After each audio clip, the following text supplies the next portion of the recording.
is that my cue to open up? Yes, President Haynes. Thank you. So I would like to call the Board of Governors meeting to order this morning on Monday, January 24th, 2022. From 9 a.m. to 5 p.m. We're going to work very hard to stay within those times.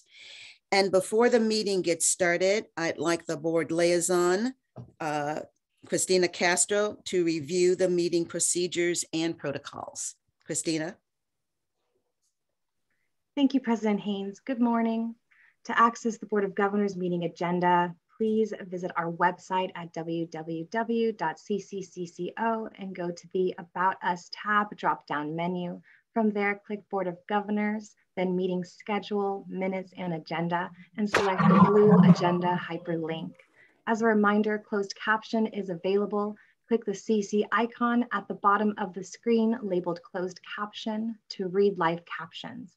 Members of the public wishing to comment on an agenda item may use the raise hand feature to make a verbal public comment to the board. A member of the Chancellor's office will announce your name and grant you the ability to speak. You are requested to identify yourself and present your public comment at that time. Thank you, President Haynes. Would you like me to call roll? Yes, please. Hildegard B. Aguinaldo. Present. Darius W. Anderson. Present. Amy M. Costa. Here. Joshua N. Elizondo. Present. Tom Epstein. Here.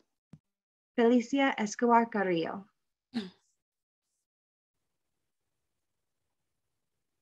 Jolina M. Grande. Here. Pamela Haynes. Here. Kevin J. Hall. Present. Lieutenant Governor Eleni Kounalakis. Present. Irma L. Olguin Jr. Jennifer L. Perry. Here. Bill Rawlings. Present. Roy Shabazian. Here. Valerie L. Shaw. Here. Yulia Tarasova. Present. Blas Villalobos. Joseph R. Williams. President Haynes, quorum is established. Thank you for that. I'd like to start with the Pledge of Allegiance. Would Member Aguinaldo please start the pledge? It would be my honor. Put your right hand over your heart. Ready, begin. I pledge allegiance to the flag of the United States of America and to the republic for which it stands, one nation, under God, indivisible, with liberty and justice for all. Thank you so much. We will now recess into closed session, and it will take us a bit, and we'll report out if we have something to report out.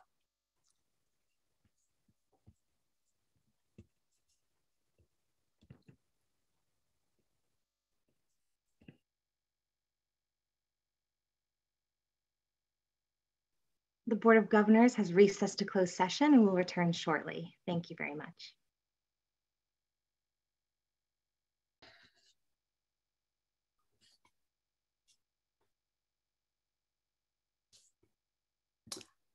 So thank you. We have ended our closed session on a couple of items, and there is no report out. Thank you. We are now going to move to the President's report. And I do have a report. I'm going to try to keep it as brief as I can, but I have a couple of things to say. And I've written them down so that I can be as concise as I possibly can.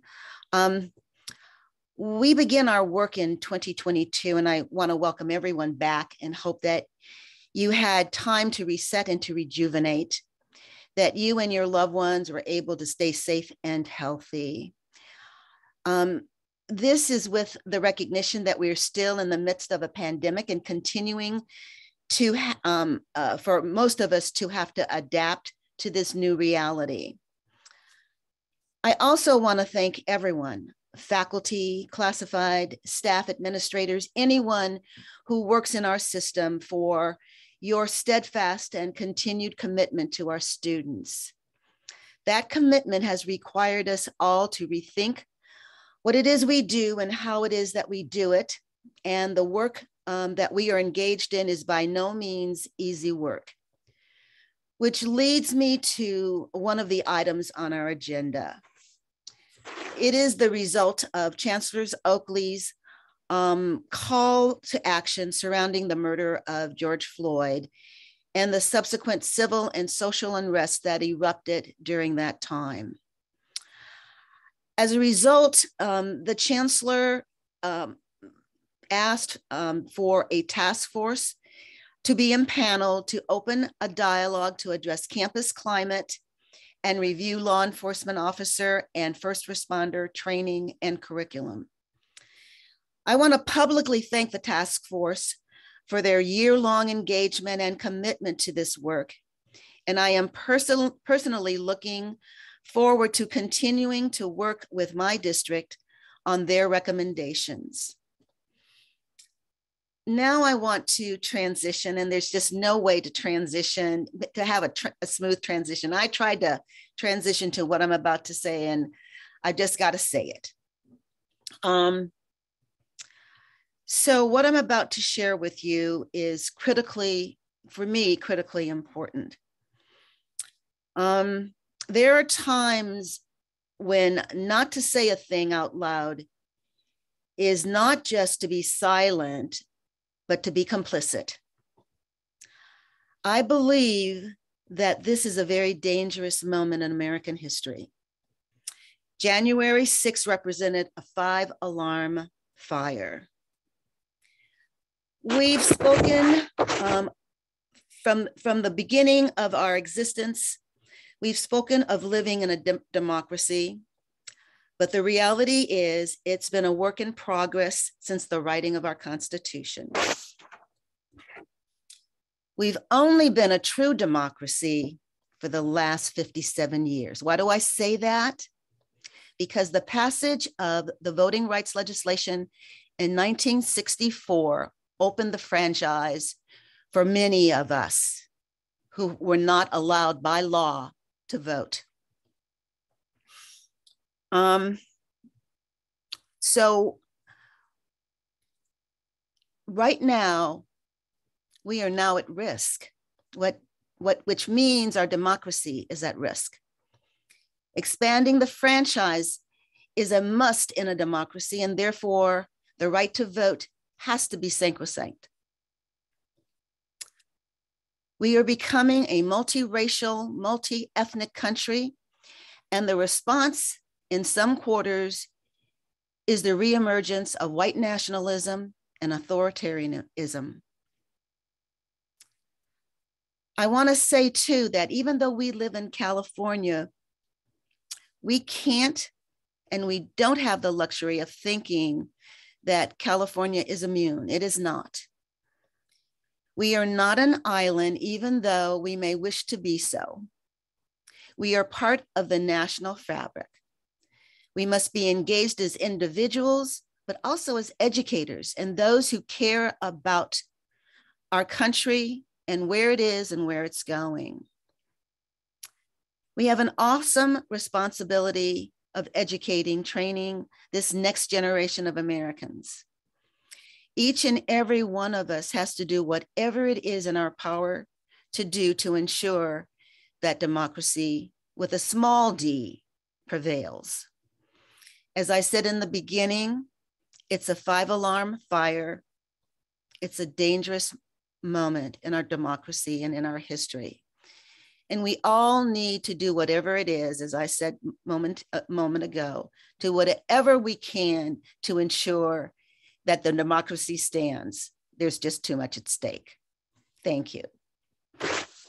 And now I want to ask our Chancellor for his report. Thank you, Board President Haynes. And I thank you for your remarks and support your remarks and echo your remarks. I am glad to be back. It's wonderful to see the members of the Board of Governors again. I hope that you can bear with me. I have quite a few things to report on that I think are important to the Board of Governors, and particularly as we begin the new year. So please bear with me. And of course, before I begin, I want to personally thank the Board of Governors for giving me the opportunity to serve in my sabbatical assignment. It seems like a million years ago now, but I appreciate the opportunity to serve Education Secretary Miguel Cardona and the entire Biden team. So thank you for that opportunity. I also had a chance recently to check in with some of our newest board members. And I want to thank Governor Newsom for appointing some awesome new board members. Their experiences will inform and shape the vision for success as we go forward. So I thank them for their service. And as always, I thank you all for your continued service. So today I will share some exciting findings about the impact that our system is having on the economy of this great state of California. I'll get to that a little later, and I'll ask for the staff to pull up the slides. And in the meantime, I want to update you on a few things. First, as I mentioned, just a big thank you to all of you for the opportunity that allowed me to serve the country. I had a chance to visit with a lot of states, a lot of state education leaders, a lot of state systems. And what I came away with is a clear understanding that California is leading the way. As a matter of fact, California is influencing and impacting policy in Washington, D.C. So thank you all for your leadership, and I hope we can continue that. I know the entire Department of Education team is working diligently to support students throughout the country, but I'm particularly pleased that the policies that they're discussing and implementing are well aligned with the vision for success. And I know many of you who I heard from while I was in Washington, D.C. were pushing hard for the America's College Promise proposal, and thank you. As you know, that did not make it into the Build Back Better budget proposal, although I have great confidence that that proposal will be back. So we will get another chance to engage on the College Promise proposal. And I'm hopeful that the handful of higher education associations, most of which are based in Washington, D.C., that openly opposed the America's College proposal will rethink their position and show their support for America's community college students in the near future. I also want to take this opportunity to thank our Deputy Chancellor, Dr. Daisy Gonzalez, for leading the system with integrity, as she always does, with empathy and with courage. I was very proud to see the Chancellor's Office team maintain its momentum to advance a vision for success and continue to challenge the status quo under Deputy Gonzalez's leadership. I also know that the board's support during this time was instrumental as the team faced compounding challenges and emergencies. We had wildfires, we had cyber attacks, and of course, we have this thing called COVID-19, which is still hanging out with us. So thank you for your support of the team. And thank you to the entire team for maintaining that momentum. As I mentioned, the vision for success aligns very well with President Biden's higher education agenda. And I know we are all waiting for the Build Back Better budget proposal to be passed. I am still hopeful that it will be passed. And once it is passed, our colleges will benefit greatly by the proposals in that budget. So anybody who's listening here today who has a chance to contact members of the Senate, I urge the Senate to pass the Build Back Better budget proposal as quickly as possible. It is critical for our students as we continue to navigate the pandemic. Now let me shift to the state of California's budget proposal. The governor's 22-23 budget proposal is out. I know Vice Chancellor Navarrete will have a little bit more to say about it, but I want to publicly thank Governor Newsom and his entire team for their commitment to our students. The budget proposal provides significant resources to the system, funds many of the Board of Governors priorities, including funding to increase capacity at the Chancellor's office. In 2016, when I became the Chancellor, the Chancellor's office had 172 authorized positions and administered 71 programs. Today, the office administers 105 programs with just 5 additional staff since my confirmation. So that we've taken on a lot. We're supporting our colleges through many emergencies with only 5 additional staff. And since this pandemic started, 10% of our staff were redirected to state emergency support.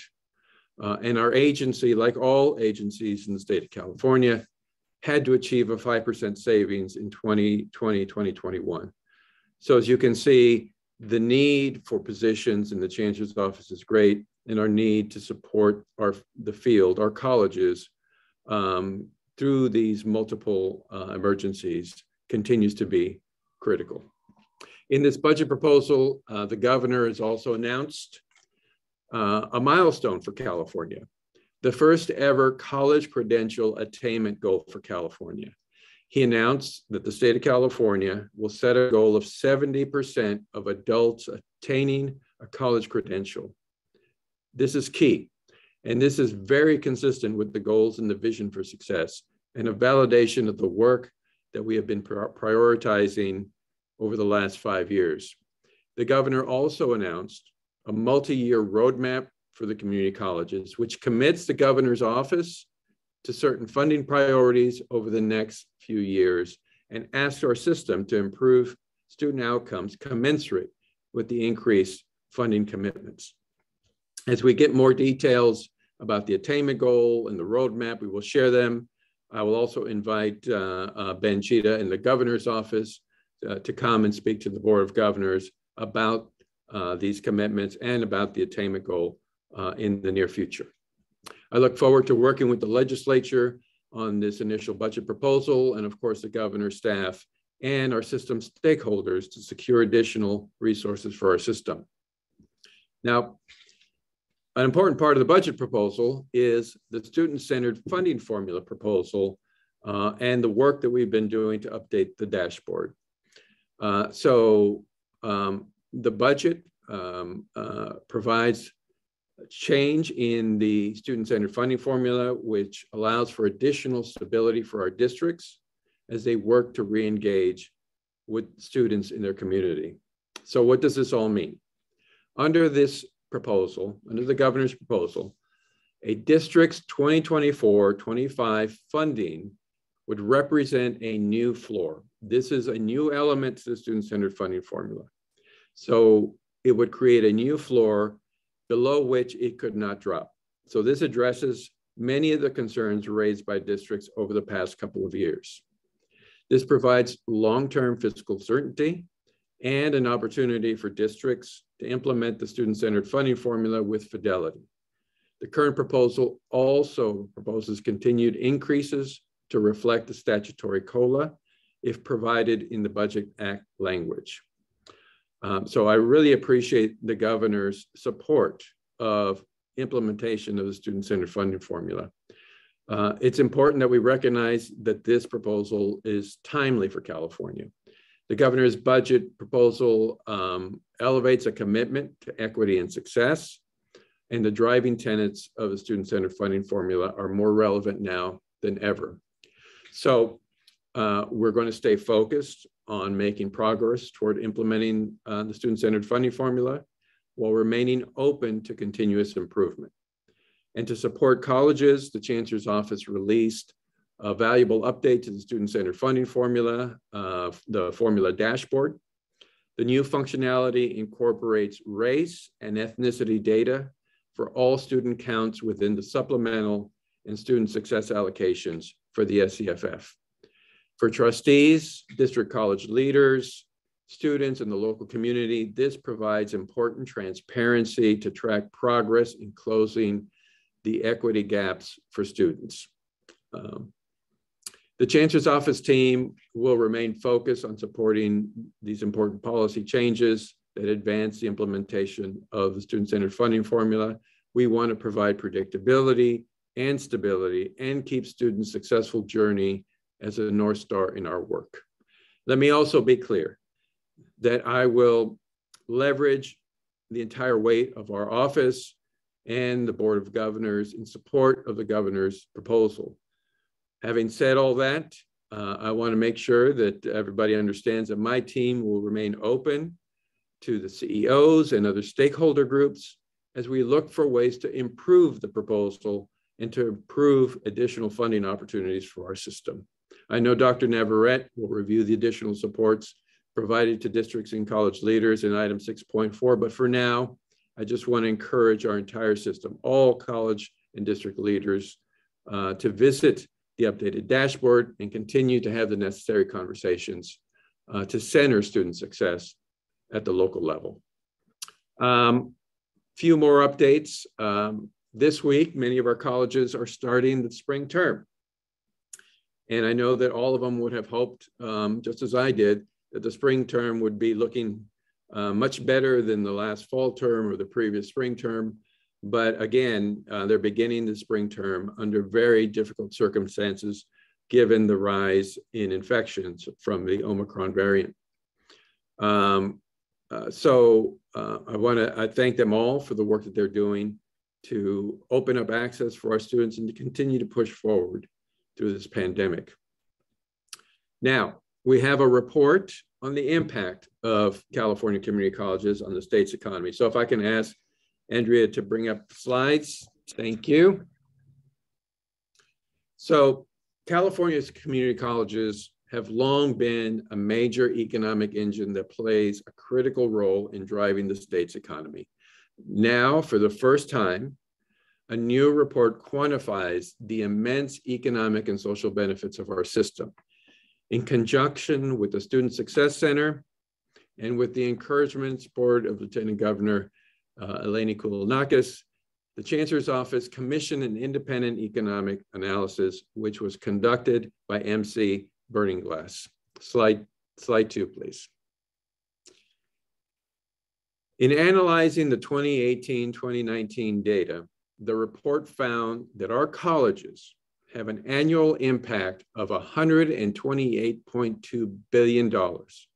This is equal to approximately 4.2% of California's total gross state product, or the sum value for all goods and services in the state.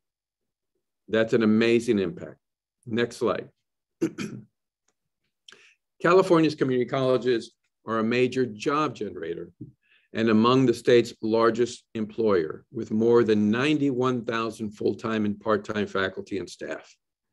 But the economic benefits of our system extend much further than that.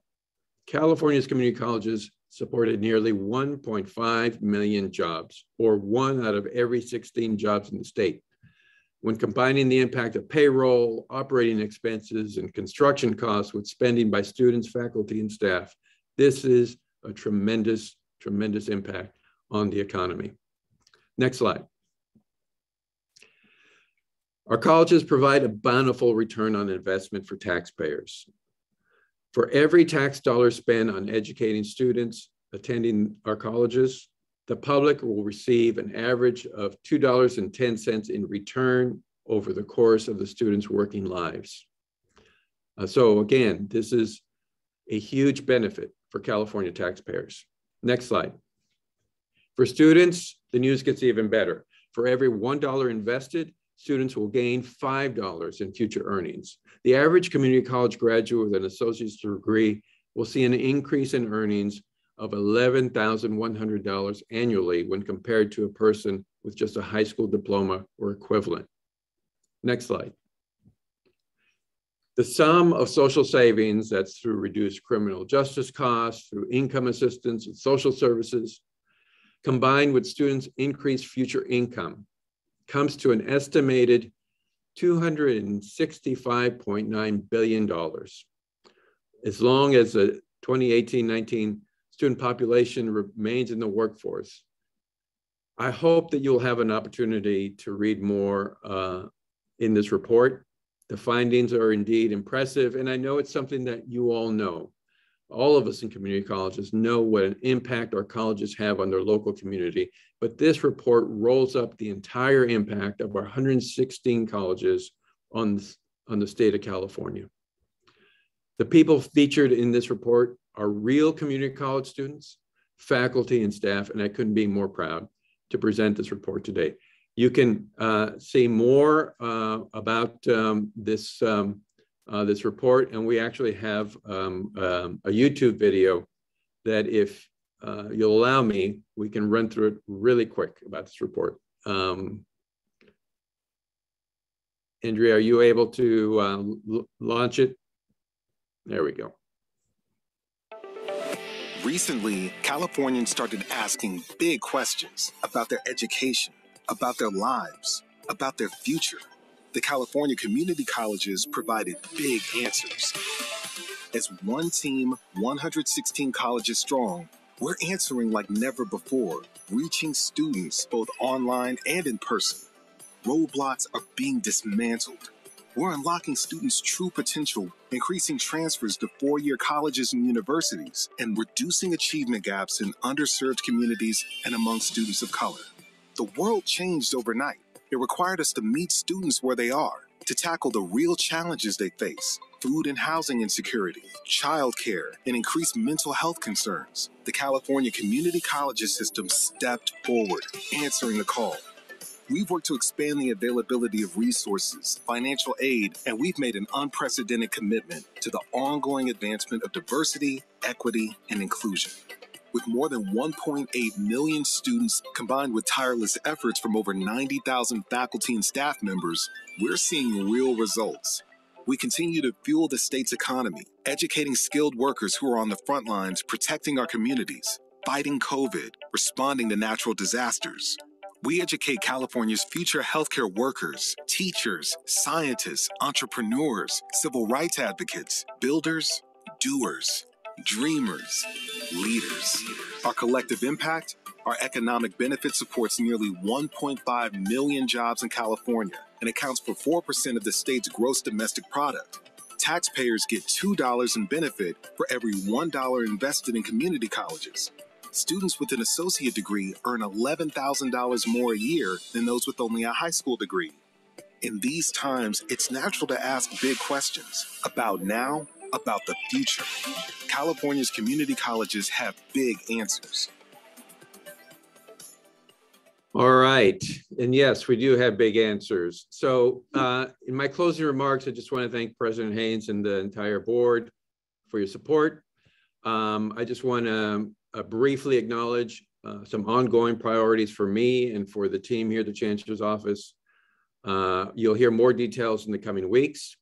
There's going to be ongoing support for our colleges as this new variant continues to peak. This includes renewing executive orders while simultaneously considering Title V changes that should be permanent. Additional guidance and advocacy for online instruction and hybrid courses. As you know, our colleges have had to navigate other institutions to make these temporary changes, and we will work collectively to support their local decisions.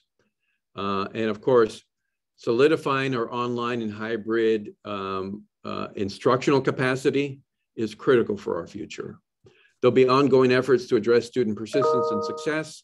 Statewide, our focus is on quality data and asking how students are being lost, not just why they are not enrolling. This will also allow us to hone in and revise practices, policies, and systems that are not student-centered. This includes enrollment practices, urgent distribution of emergency funds and basic needs, mental health resources, professional development needs, and accessible modalities that meet our students' demands. And lastly, an analysis and implementation of emergency conditions allowed under Title V. At the end of this month, district-level data is due, and staff relies on the timely and high quality submissions of that data. Once all the data has been received, staff can analyze and make recommendations for the extension of emergency conditions. With that, I want to conclude my remarks. Thank you for hanging in there with me, and I wish everyone a happy new year and a great school year. So back over to you, President Haynes. So Chancellor Oakley, thank you so very much for that report. It is a shot in the arm for all of us who are doing this work. Unfortunately, we don't have time to discuss it fully, but I'm hoping that we bring back some of the elements in this in future discussions, because it lays what we are capable of, and it helps to frame where we need to go from there. With that, again, thank you. And I'm going to move to the consent calendar, which is, we only have one thing on the consent, which is the board meeting minutes. Can I get a motion to approve and a second? I'll move. I'll second. This is Member Grande. Thank you. Can we get a roll call vote? Hildegard Aguinaldo. Aye. Darius Anderson. Yes. Amy Costa. Aye.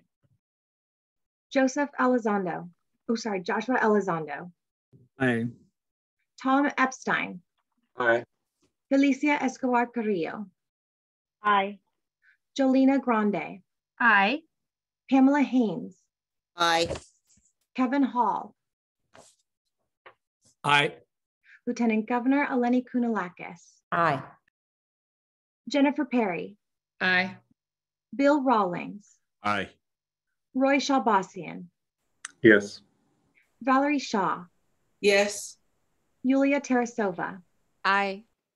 President Haynes, the motion carries. Thank you. We're now moving into our action item part of the agenda. This is 4.1 is the approval of contracts and grants, and Deputy Chancellor Gonzalez will be presenting. Good morning, President Haynes, Vice President Costa, Chancellor Oakley, members of the board.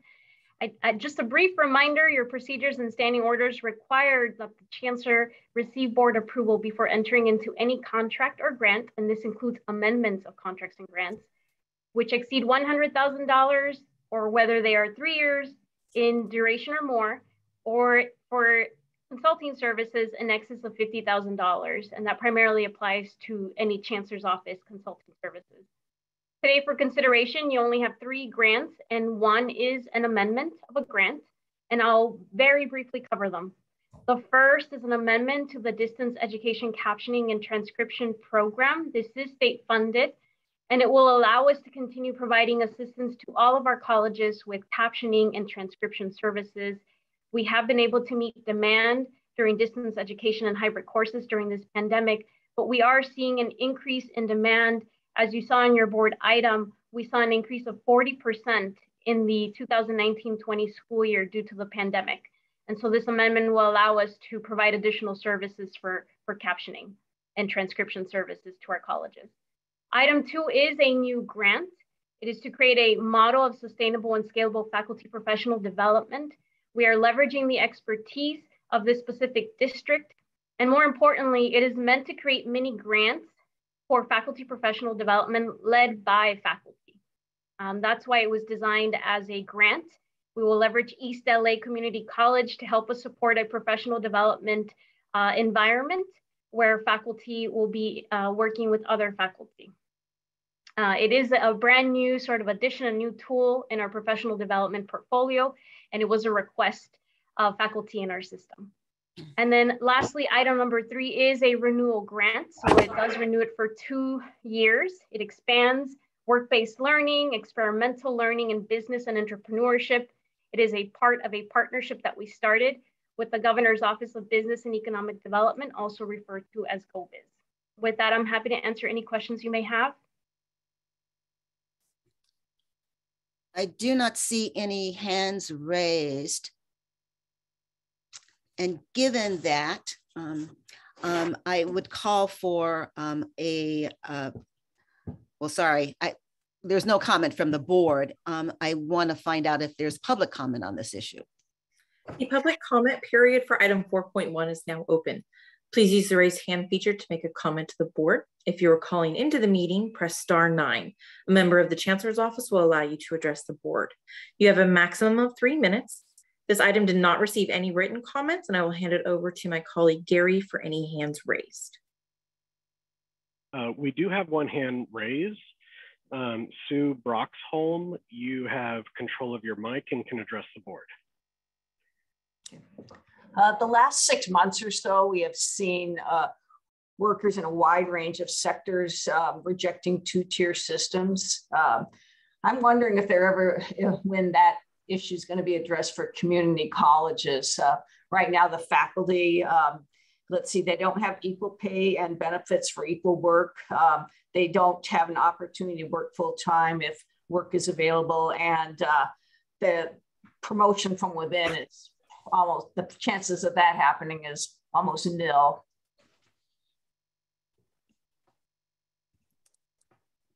So thank you for your comment.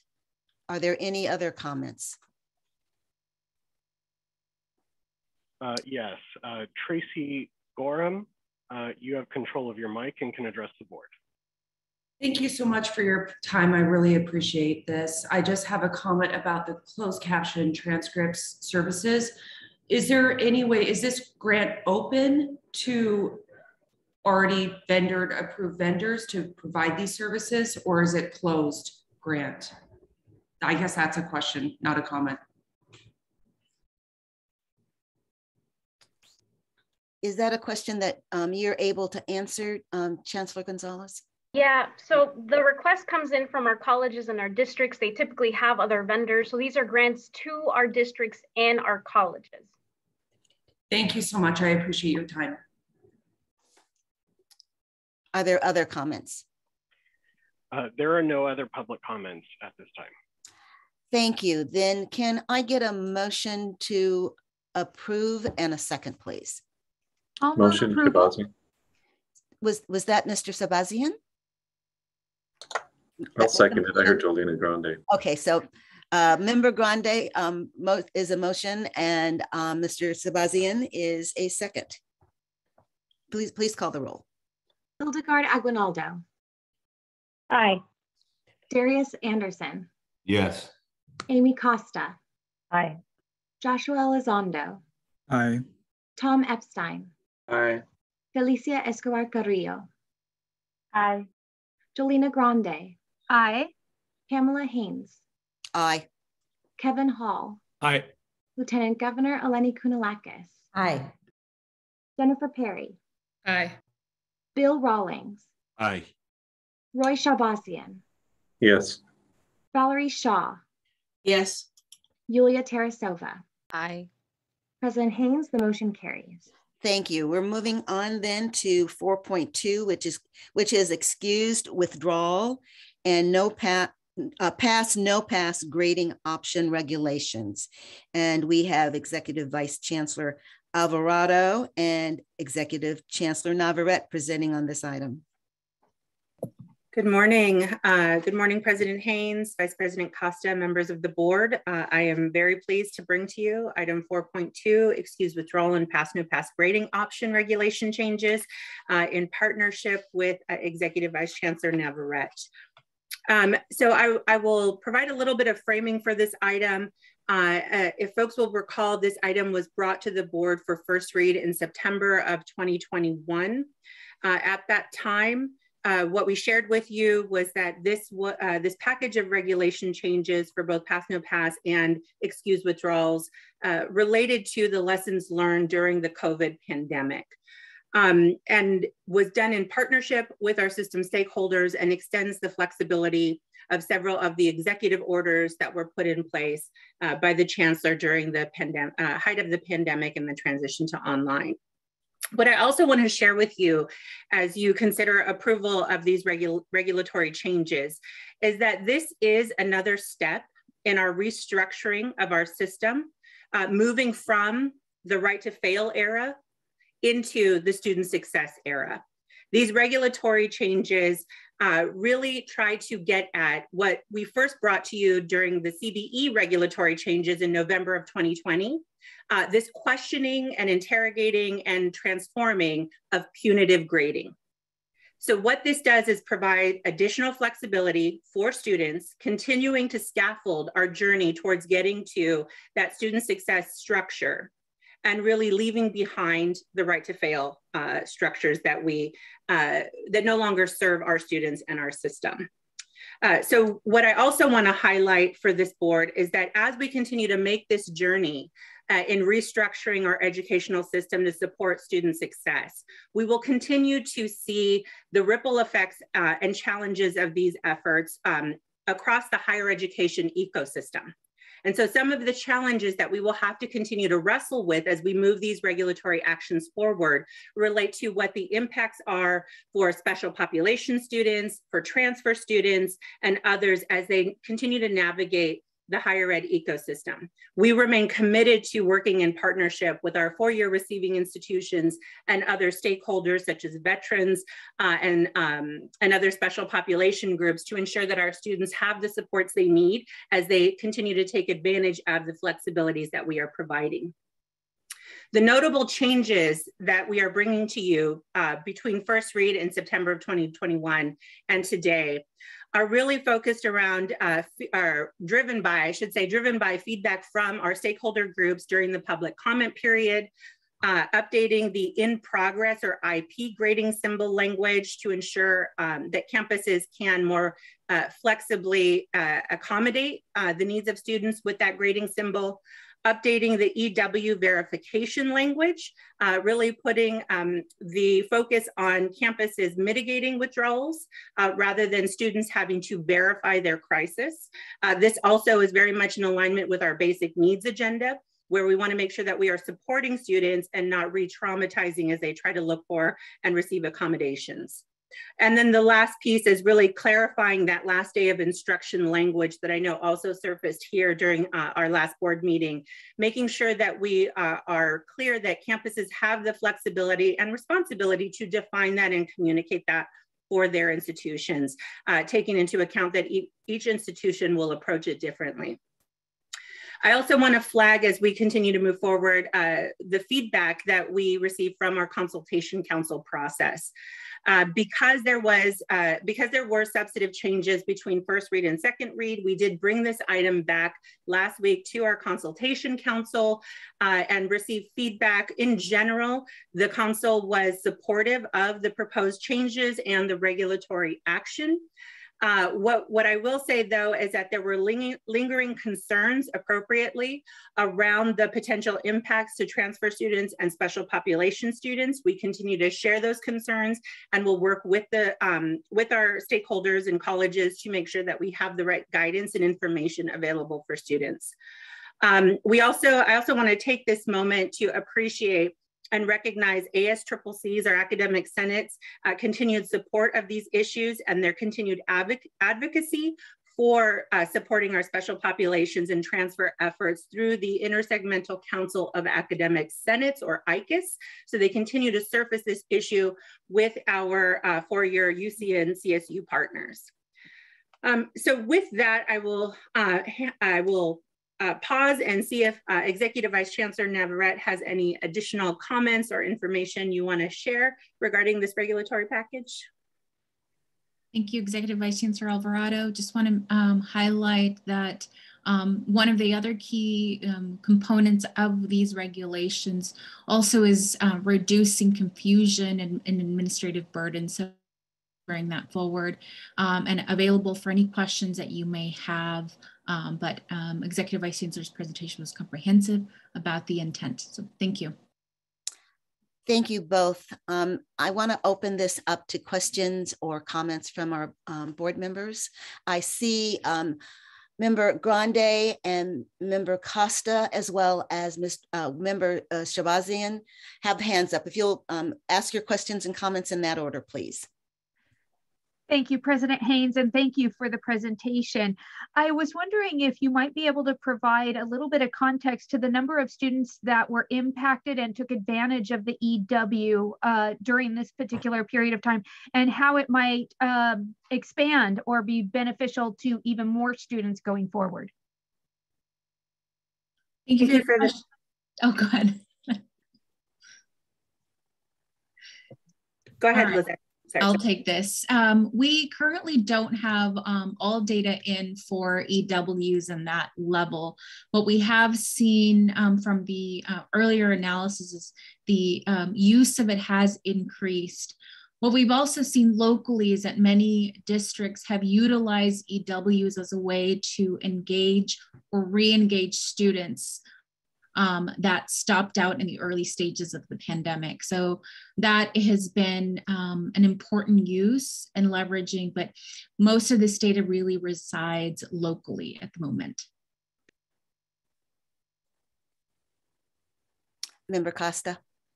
Thank you. Thanks, staff. I think you guys did a really excellent job addressing all of the kind of technical questions about census dates and all that. Mine is really more, you know, obviously none of these things happen in a vacuum. And so every time we look at these things, there's the potential that it impacts several other things. So I think my two questions are, you know, the Chancellor Oakley mentioned, you know, the governor's proposed budget. I think the other theme was one of efficiency, specifically for us, reducing kind of the units that our students are accumulating. So Marty, I think my question for you is, how do you think the pass, no pass provision for students in which they can make this decision much longer into the term might impact that? And then Lizette, my question for you is going to be about student-centered funding formula, which obviously has some metrics around what happens to our students and how we think this might impact that. Thanks. Absolutely. Thank you for that question, Vice President Costa. You know, when it comes to unit accumulation, I think what we're going, if I had a crystal ball, right, or if I were placing a bet, what I would say with the pass, no pass grading option is that it's going to enable students to remain enrolled. That's really what we're hoping this lever does. What we have to make sure we're advising students on, however, is the impact of, or when it is not to their benefit to opt for a no pass option. Right. And so the advising component and the information sharing is going to be critical and really force us, you know, I think on the horizon to really take a look at our counseling infrastructure across the system. But that being said, I think that this will help with unit accumulation and time to completion if students are able to make more informed choices to stay enrolled and complete the courses. So it'll hopefully decrease time to completion and help students stay on track. That is going to require, again, those comprehensive supports with implementation of these policy changes, because it won't just happen because we change the regulation. It will happen if we are able to implement with fidelity. So I do think it's a both and I would say the EW is also helpful in that sense as well. And the in progress language changes, because it gives students lots of options to remain enrolled and really see their course through successfully. Vice Chancellor Navarrete? Yeah, and I'll jump in to share a little bit about some of the context related to the student-centered funding formula.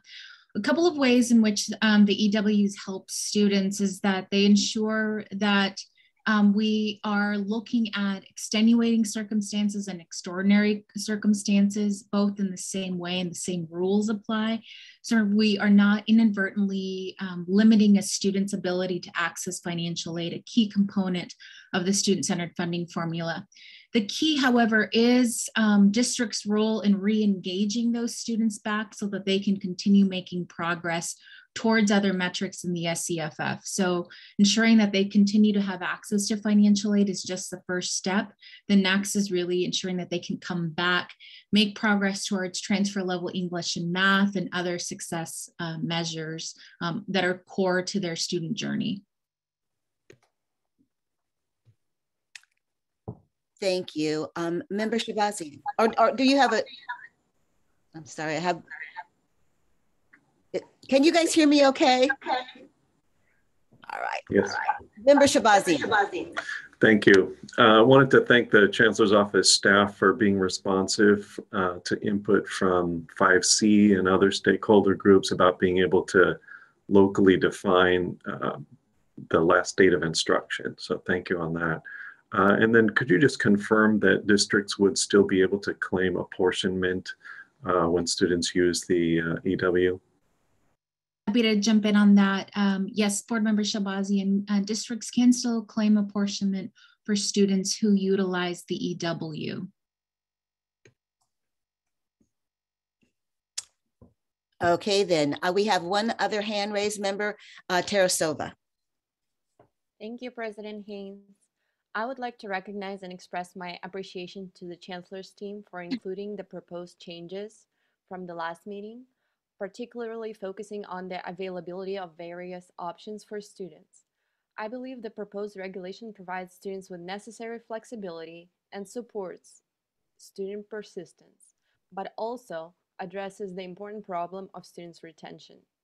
Yet, I would like to alarm the board that at this moment, most students do not know about pass, no pass, or excused withdrawals options still.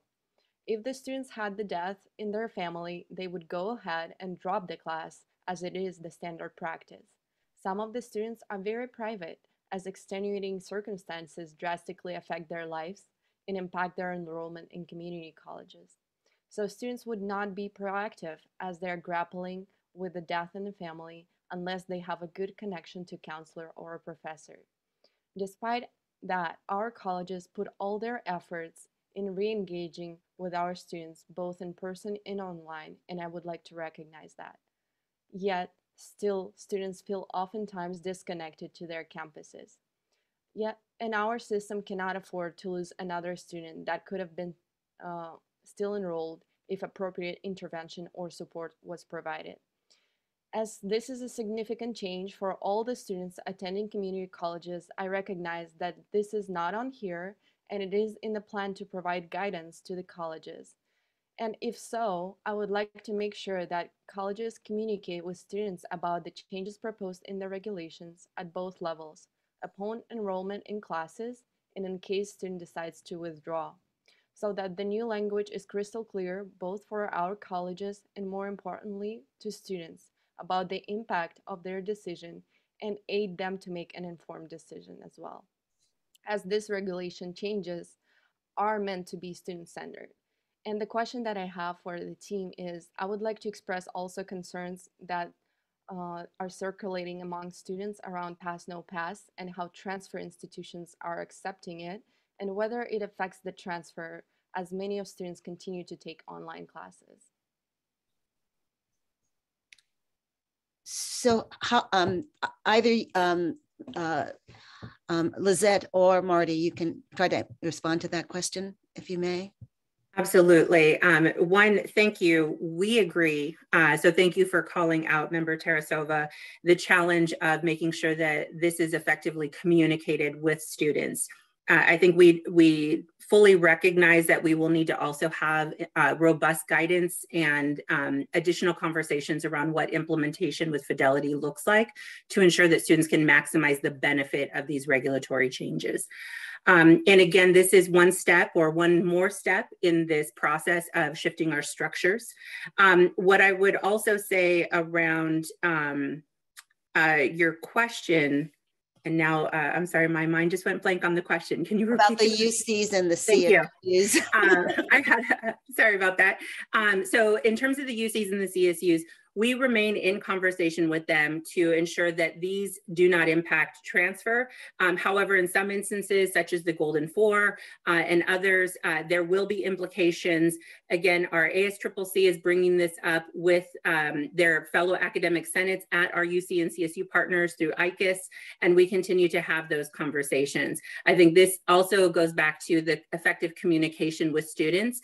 And then I would also just flag that this also speaks to what I was trying to get at in my opening comments, that as we continue to push forward with student success reforms, this is the ecosystem of higher education is not yet ready or hasn't yet fully gotten there They're still in the right to fail era versus the student success era. And we are going to need to continue to work with partners to push pull on that while making sure that no students are harmed in that process. So this will be our work going forward. The regulatory action is step one in that process. Thank you. Thank you. We have a hand up from member Elizondo. Good morning, everybody. I echo the sentiments of Board Member Tarasova. I really appreciate the changes that were made. Some of the comments I noticed that I made had influenced a little bit of the language. I did have a question regarding B1 and C1, if there is any confusion on my end. So B1 states that, oh, now I lost it as soon as I said that.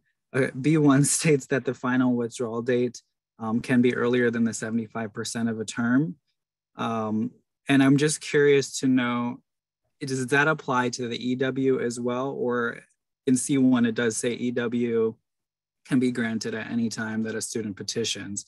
So I'm just curious to know if there's overlap, or is there, if a district decides to make the withdrawal date or final withdrawal date sooner than the 75% mark, is that also the deadline for the EW? The deadline for the EW is intentionally made so that a student can utilize it during an extended period of the term. And some of the components of the regulation are also designed to adapt to the term length that different districts have.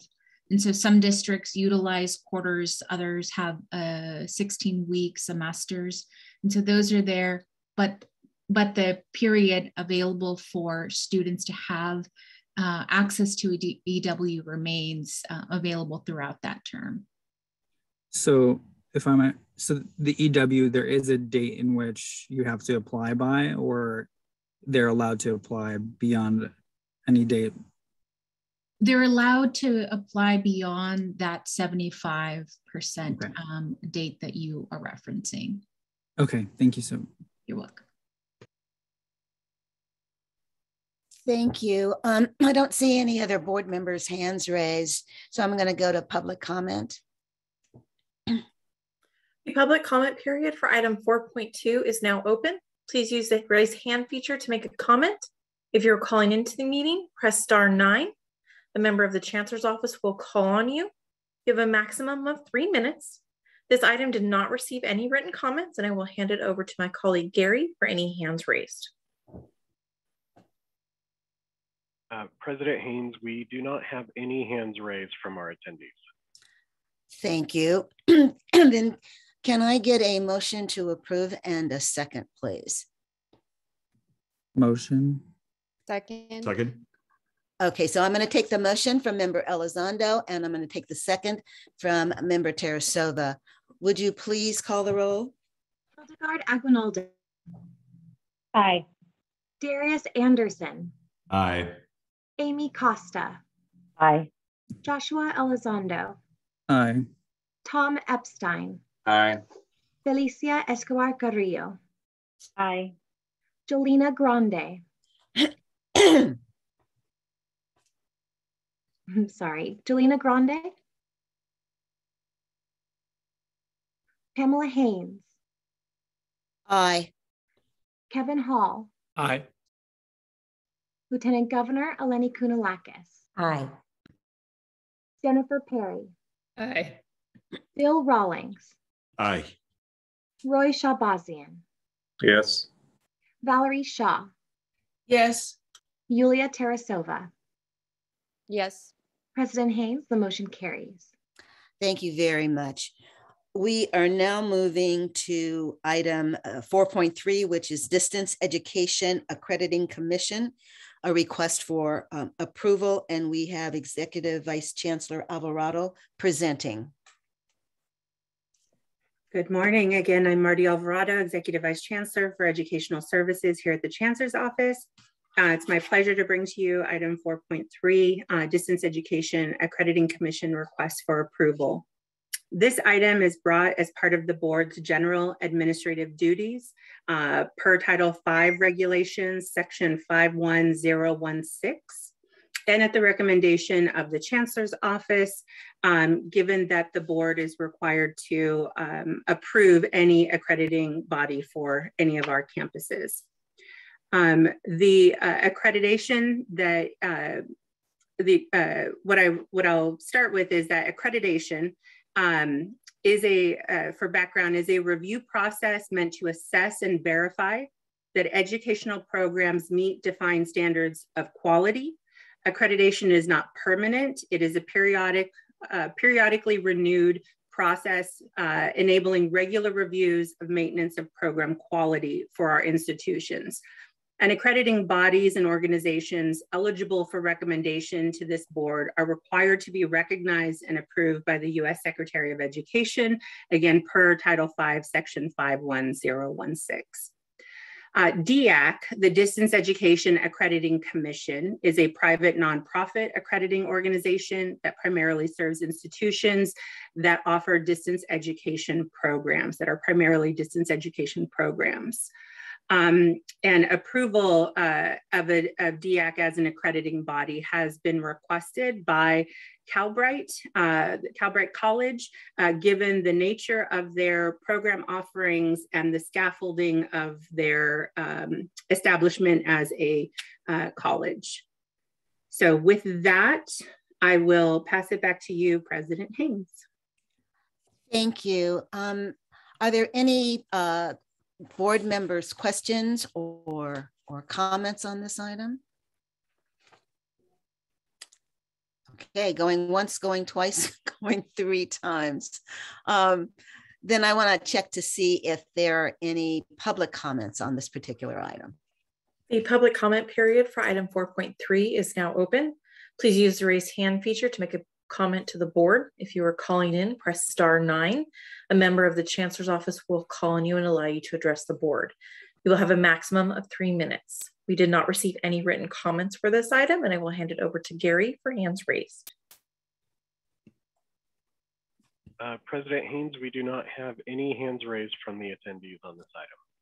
Thank you for that. Then we are going to move for an approval, and can I get a motion and a second? So moved. I'll second. I'll second. Okay, did I hear Member Anderson move? Yes. Okay, all right, and Member Grande seconding. Okay, so can we get a roll call vote, please? Hildegard Aguinaldo. Aye. Darius Anderson. Yes. Amy Costa. Aye. Joshua Elizondo. Aye.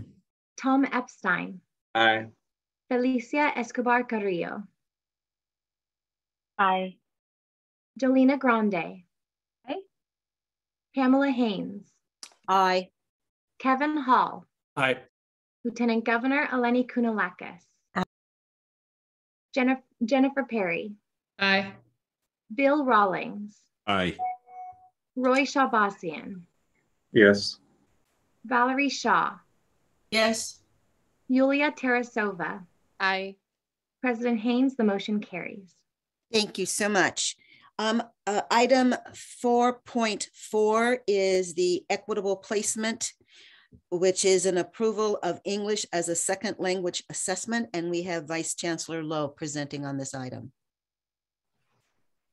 Thank you very much, President Haynes. Good morning, everyone. Aisha Lowe, Vice Chancellor of Educational Services and Support, bringing before the Board of Governors an item for your approval, which is the approval of English as a second language assessments. Next slide, please.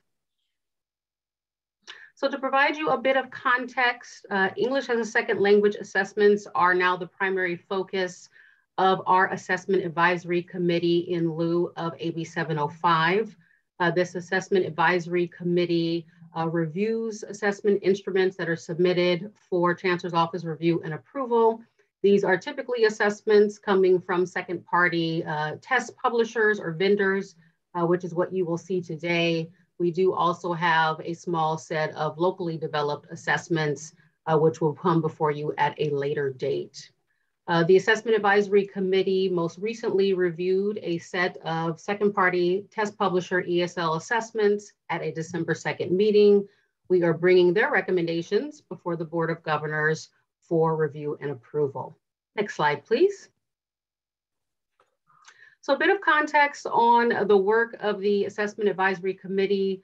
In your full digest, you see a link to our webpage, which has more information about the committee, its charter, and its membership.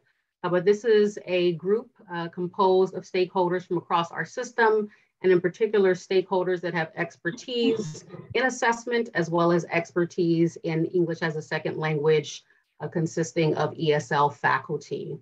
So these individuals first received a full psychometric training.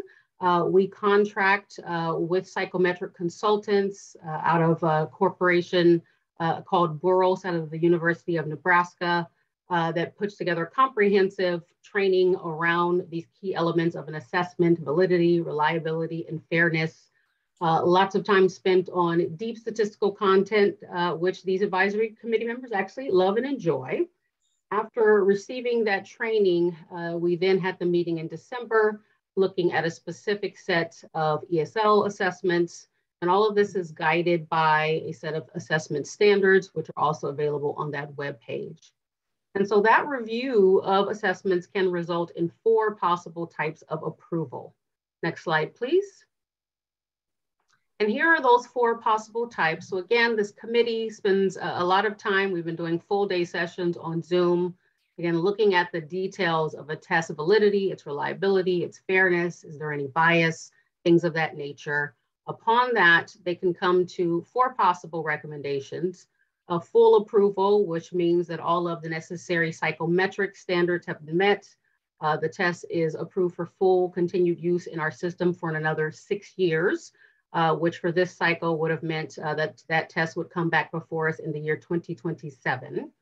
Provisional approval, there, the vast majority, in particular of the most important psychometric standards have been met, but there may have been just a few outstanding questions.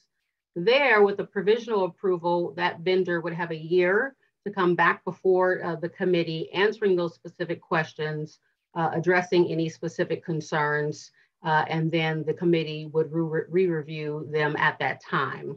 What will see for all of the current, again, second-party vendor assessments, ESL assessments used in our system, the committee has brought before the Board of Governors recommendations at the next 2 levels. Some of the tests are being recommended at probationary approval. That means that there was some critical information that was missing in meeting these standards for an effective and quality assessment. This gives the vendor 2 years to collect additional data and do additional research so that they can bring updated information back before the assessment committee. And then lastly, not approved. Here, the committee has determined that key elements around validity or fairness and test bias are not meeting minimum standards, and they are actually recommending that we cease to use that particular assessment in our system. For this current cycle, all of our currently approved ESL assessments are approved through spring of 2023. So for those tests that have been deemed as or being recommended as not approved, it will give colleges time to start to scale down the use of those tests by spring of 2023. That said, even for a test that is not given approval, vendors receive a detailed report with feedback on the different elements of their assessment. They can always do additional research and resubmit for a new approval at a later date. Next slide, please. So with that, here are the specific tests that were reviewed by the advisory committee and their recommendations for this cycle. Again, these may all be foreign terms to you depending on your background in ESL, but these are particular, again, vendor ESL assessments that are widely used across our system. So the first of those, CASAS, is the abbreviation for one of the tests that is used. A couple of different tests there in English as a second language test, appraisal tests, as well as one for reading and one for listening. Both of those, the Assessment Advisory Committee is recommending that we give them probationary approval, which again would mean there's some additional research that needs to be done, for that test to come back before us within a 2-year period. For the CELSA test, the Combined English Language Skill Assessment, the advisory committee is recommending that that test not be approved. There were significant gaps and holes in the data and information that was presented, and in particular for this exam, a number of the data elements that were provided were significantly outdated, which was a major concern of the committee. Lastly, there are a whole set of tests that are put forward by AccuPlacer. You see those listed here. You see the committee is recommending probationary approval for AccuPlacer's sentence meaning, reading skills, and language use tests. So again, probationary, meaning there's some additional data and information that the committee has required that would come back before them within the next 2 years. However, for the AccuPlacer listening and RightPlacer exams, the committee is recommending a non-approval. Next slide, please. So final slide here, in addition to these recommendations that have come before you today, the committee is spending this current spring term really reviewing and revising our standards. So the committee came to the current decisions with our current standards, which were established in 2017. The committee actually feels very strongly that we need to further review the standards, which would make them even more rigorous than they are now. And so that process is underway.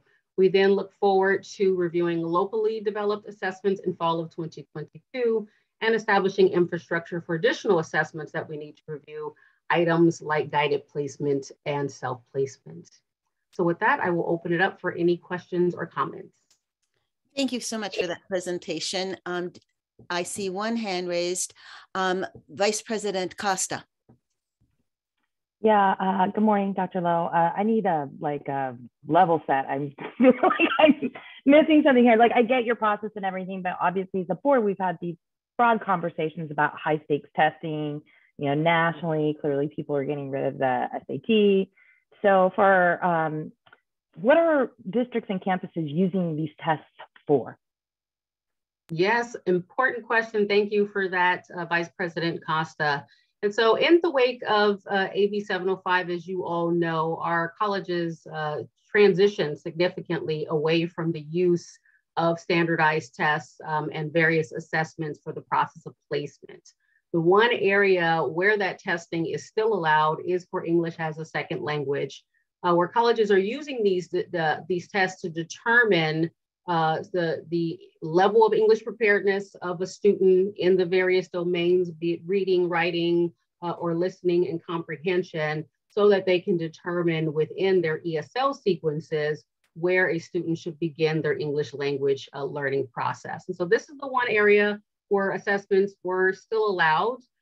There is certainly debate in the field as to other ways to assess students. There are plenty of our colleges that have started to develop guided and self-placement practices for ESL assessment. But I would say generally, in terms of from a pedagogical perspective, there is still general agreement that when you're trying to assess someone's English language skill and where to place them in an ESL curriculum, that some level of assessment is still helpful and useful to understand what those needs are.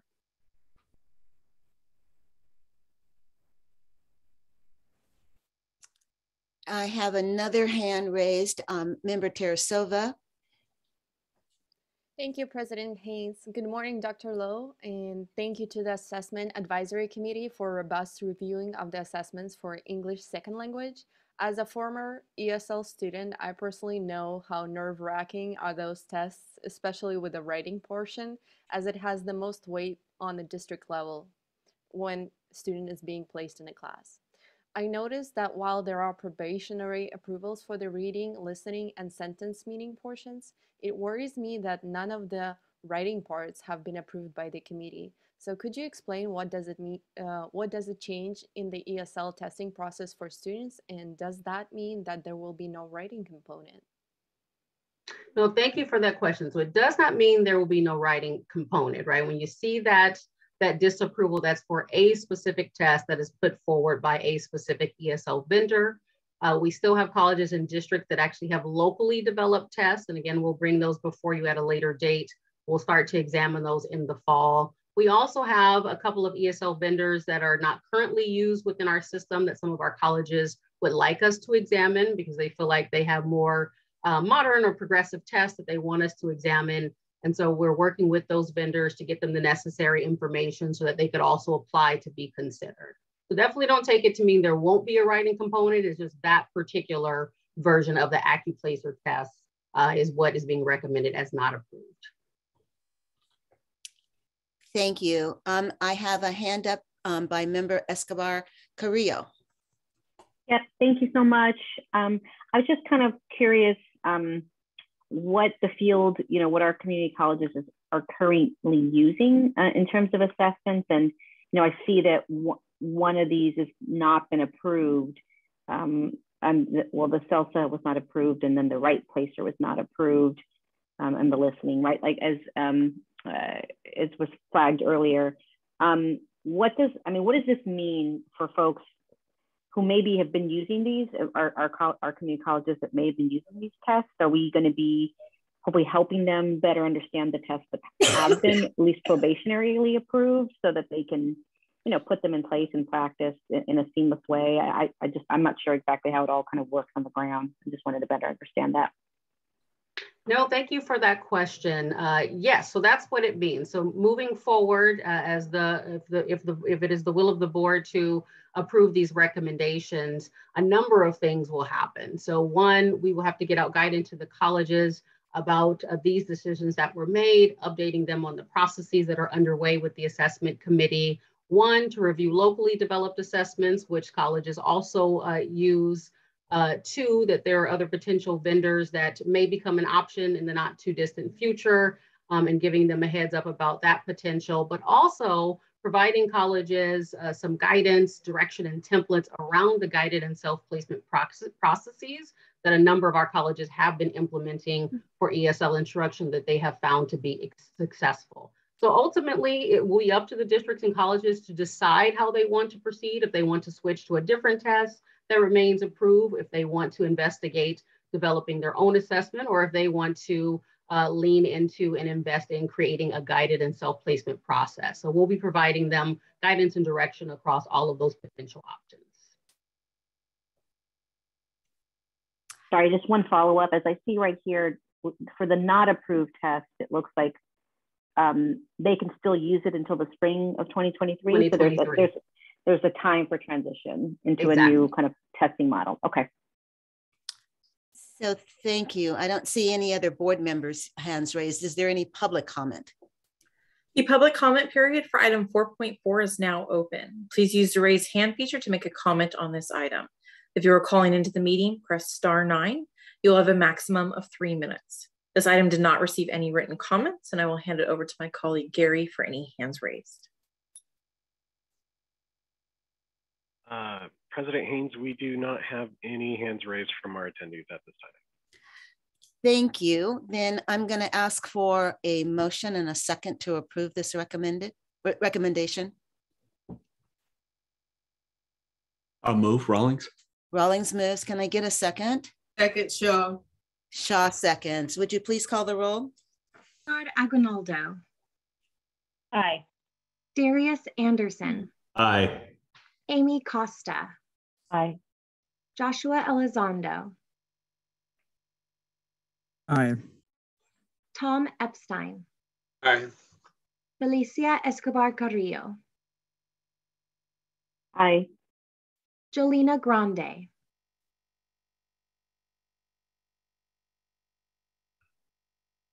Pamela Haynes. Aye. Kevin Hall. Aye. Lieutenant Governor Eleni Kounalakis. Aye. Jennifer Perry. Aye. Bill. Aye. Roy Shahbazian.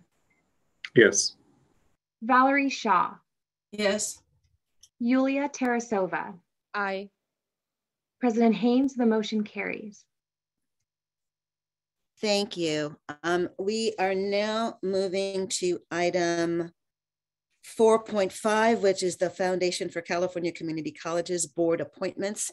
Chancellor Oakley, you're presenting on this item. Yes, well, I have the pleasure of introducing the official presenter for items 4.5 and might as well introduce her for item 6.1 as well. It's my pleasure to welcome Foundation President and CEO Keitha Mills to present on these items. President Mills, for those of you who, any of you who know her, has been serving in our system, since 2012. And under her leadership, the foundation has expanded delivery of more than 40 mission-aligned programs and services across 5 areas of impact: student success, workforce development, equity, community impact, and system support. So as you can see, under her leadership, the foundation is very much aligned with the Chancellor's Office and the Board of Governors. During the pandemic, Keitha and her team have been instrumental in getting resources in the hands of college leaders and expanding opportunities for our students, including the distribution of more than $700 million in pandemic relief to support scholarships, emergency, and relief aid. I've also awarded $7 million in wages through work-based learning opportunities. And last year, they worked to secure the historic $100 million commitment from the J. Pritzker Foundation, the largest of its kind to a community college in the nation to date. That contribution has led to the launch of the Finish Line Scholars Program, which in its first year provided $4.6 million in emergency aid to 8,200 students in 3 key regions of our state. Regions that are critical to the equitable implementation of the vision. So as I conclude my remarks now, I want to thank Keitha and her team for working closely with the Chancellor's Office and for their continued support. I know that they're going to continue to grow that support, especially with the leadership of a couple of our Board of Governors members on her board. So I will turn it over to Keitha to share more about the foundation's impact. Thank you, Chancellor Oakley, for those kind words. Thank you, President Haynes, Vice President Costa, members of the board.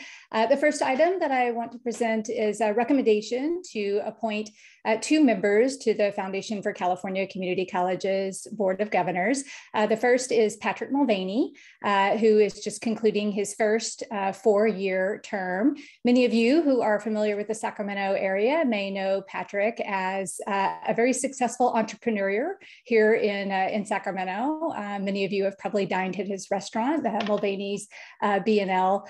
He is a steadfast supporter of our California community colleges. He is very passionate about food security issues and also mental health issues. He is currently serving as in our board leadership as Vice President and Treasurer, and has been really involved in a number of our committees. And we're looking to, the Foundation Board is looking to ratify his reappointment for another 4 years. The second board appointment is Stephen Castellanos. And Stephen was introduced to us by a local college president just down the road in Central Valley. Stephen comes to us as a former trustee at the local level and has been really involved in our California community colleges through his work as an architect. We have been cultivating and getting to know Stephen and letting him get to know us over these last nearly a year. He's been volunteering on our board Diversity, Equity, and Inclusion Advisory Committee and has just been super committed and has proven to be, I think, a really helpful member of that committee, and we think will be a really terrific addition to the board. And I also want to just take a moment to thank Member Perry and Member Anderson. They also serve as your chancellors, your Board of Governors liaisons on the foundation board, and their contributions are really just invaluable in helping us, stay aligned and stay apprised of Board of Governors priorities. So thank you both for your leadership. And I also just want to take a moment to publicly recognize and acknowledge Foundation board member Lance Azumi. Lance is concluding his 10-year service on the Foundation board in March.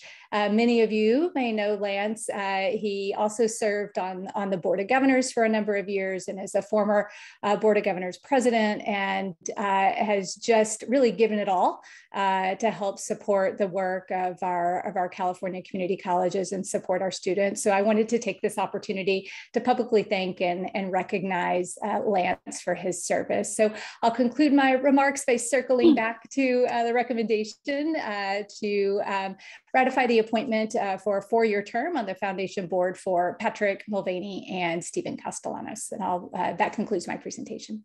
Thank you very much. Any board comments? I see Member Perry and Member Anderson's hands raised.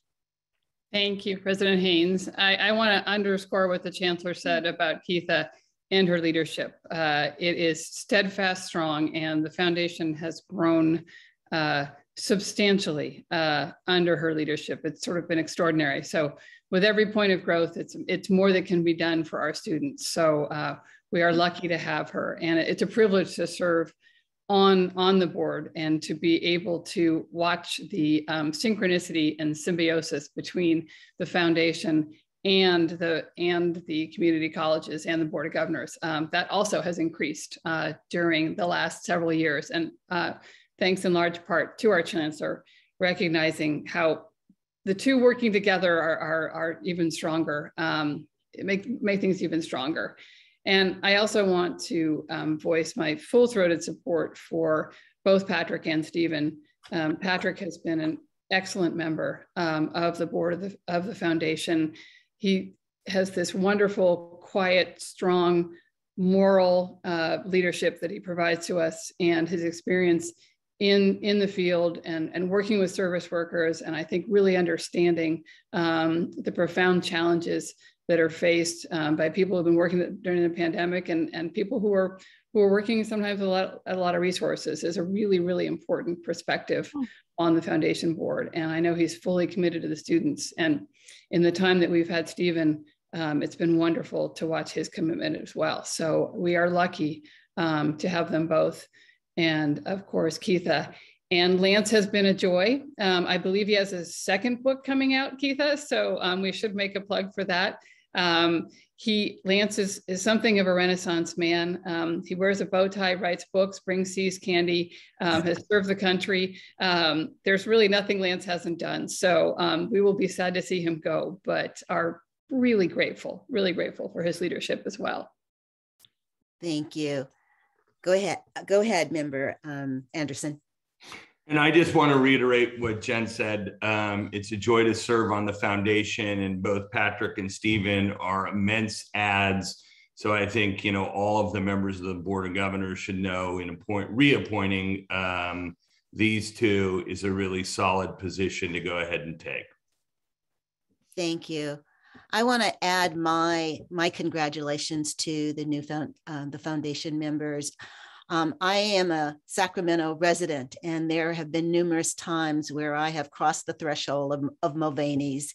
I cannot commend the food enough, but I also want to commend the man who, before coming onto the foundation board for the California Community Colleges, offered his services, his commitment to community with the Los Rios Foundation, and has served that foundation with exemplary. So I want to thank him for his service and let him know just how appreciative we are in that service. And then I also want to give a shout out to Stephen, who I know personally with my membership on the CCC board for the league. We have served arm in arm. He has been a leader there. And so to have him as a member of the foundation, you couldn't have asked for someone better. He will not only bring his commitment of service, but he will bring his knowledge of community colleges and leadership to that board. So I want to welcome you both to the league. I'm sorry, to the foundation. So with that, is there any, I don't see any other hands raised. Is there any public comment? The public comment period for item 4.5 is now open. Please use the raise hand feature to make a comment on this item. If you are calling into the meeting, press *9. You'll have a maximum of 3 minutes. This item did not receive any written comments, and I will hand it over to Gary for hands raised. We do have a hand raised. Dr. Larry Galizio, you have control of your mic and can address the board.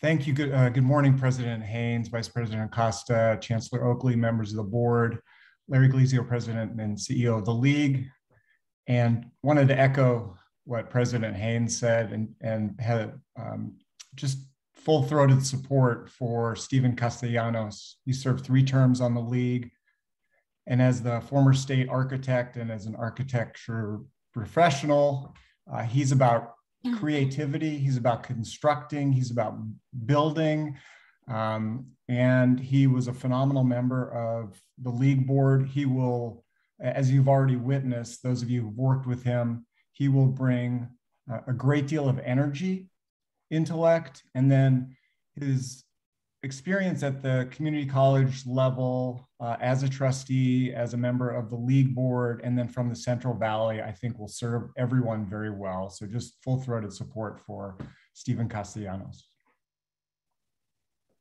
Thank you. Are there other comments? There are no other comments.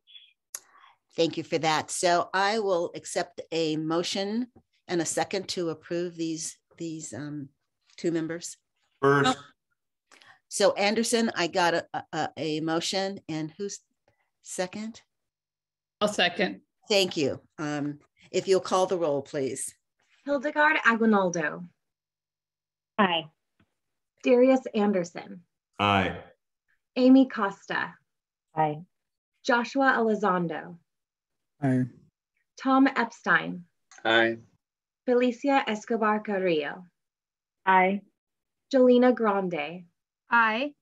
Pamela Haynes. Aye. Kevin Hall. Aye. Lieutenant Governor Eleni Kounalakis. Aye. Jennifer Perry. Aye. Bill Rawlings. Aye. Roy Shabazian. Yes. Valerie Shaw. Yes. Yulia Tarasova. Aye. President Haynes, the motion carries. Thank you. And as the Chancellor mentioned, we're going to take item 6.1 out of order since it is contiguous with the foundation. So, and it is the annual report. Chancellor Oakley? I will just kick it right over to Keitha. Thank you, Chancellor Oakley, President Haynes, Vice President Costa, members of the board. It is my pleasure to present to you the annual report from the Foundation for California Community Colleges. I appreciate the opportunity to share our great work with you. Next slide, please.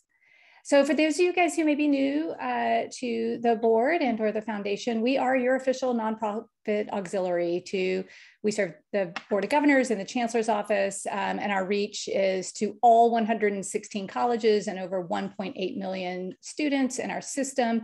Our work, first and foremost, is guided by the system-wide strategic plan, which is the vision for success.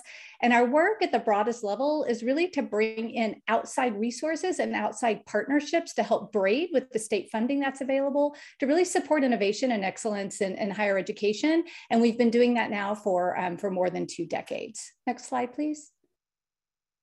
So our mission is very broad and very simple: to benefit, support, and enhance the missions of the California community colleges. And our vision is to really serve as that hub for innovation and that intermediary for transformative change at scale. Next slide, please. We're really passionate about our theory of change. And if you'll bear with me, I'm going to read it because I think it's really powerful. So we believe at the foundation in the unique power of California community colleges and the people in the communities they reach and serve to be the building blocks of a better future, capable of achieving the possibilities of a more just, equitable, and thriving world. And we see our role at the foundation as connectors, accelerators, problem solvers, and trusted partners, really, again, trying to meet that vision to serve as an innovation and as an intermediary for transformative change at scale. Next slide, please. So first and foremost, we are driven by the statewide strategic plan, which is the Vision for Success. And we have built upon the Vision for Success to then create our own organization-wide strategic plan that runs through 2028. It's very intentionally named a double impact strategic plan. We support the largest institution of higher education in the nation and believe that we are just scratching the surface of what we could and should be doing for our students, our colleges, and communities. So we are in very intentional growth mode, but very intentional, impactful growth mode. Our strategic plan is driven by 5 key goals. Our work must be mission driven. Our work is dependent on very strong partnerships. We are about implementing and scaling. We want to be that hub for innovation for the California community colleges. And we want to develop and run sustainable programs that are built to last. Next slide, please. So very simply, who do we serve? We serve our students, we serve our colleges, and we serve our communities. We're in every nook and cranny of California. And so our work reaches not only through our students and colleges, but also reaches out into our communities that are our potential students into the future. Next slide, please. So what does all that mean? How do we work? What do we actually do? So there's lots of little bubbles here on the slide. I'm going to highlight a couple. So everything from program incubation, development, program management. We facilitate work-based learning opportunities, paid work-based learning opportunities for thousands of students. We do fiscal sponsorship and management services for maybe small incubating programs that want to move from local level and go to scale. We do endowment management. We are managing endowments that total over 120 million. We run the statewide cooperative purchasing program for the California community colleges through College Buys, and much, much more, as you can see on this screen. So our work is very broad, but also very deep in these areas. Next slide, please. So as you heard Chancellor Oakley mention, I think he said 40, I think we're probably now over 50 unique kind of programs and services that we organize under these 5 areas of impact: student success, workforce development, community impact, equity, and system support. Next slide, please. And you can see from this chart that the resources that we're able to bring in are pretty evenly divided between system support, student success, workforce development, and then equity and community impact combined. Next slide, please. And as I mentioned earlier, we are in intentional growth mode. And so we set a goal to double our impact over our next decade of service, which is through 2028. And we are doing that in real time. So you can see back in 2018, we were bringing in about $40 million of resources, and we achieved $78 million in just this past fiscal year in 2021. If I were to extrapolate this out into 22, our latest reforecasts are that we're going to exceed our milestone $100 million mark. 6 years early and 6% above that milestone, and we're currently slated to bring in over $106 million in this fiscal year. And so it's a really exciting time. There's a lot of momentum and a lot of support for our students, our colleges, and communities. Next slide, please.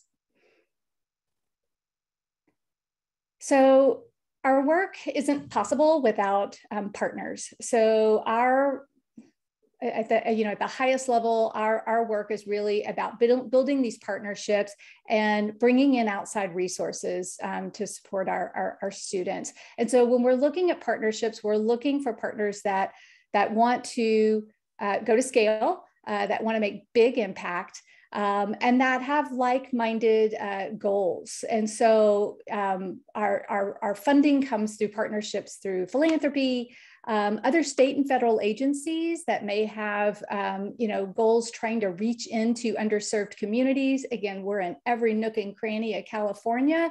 If you're trying to figure out how to get resources into the most underserved communities, what better place to partner than with the Foundation for California Community Colleges and our colleges in those communities.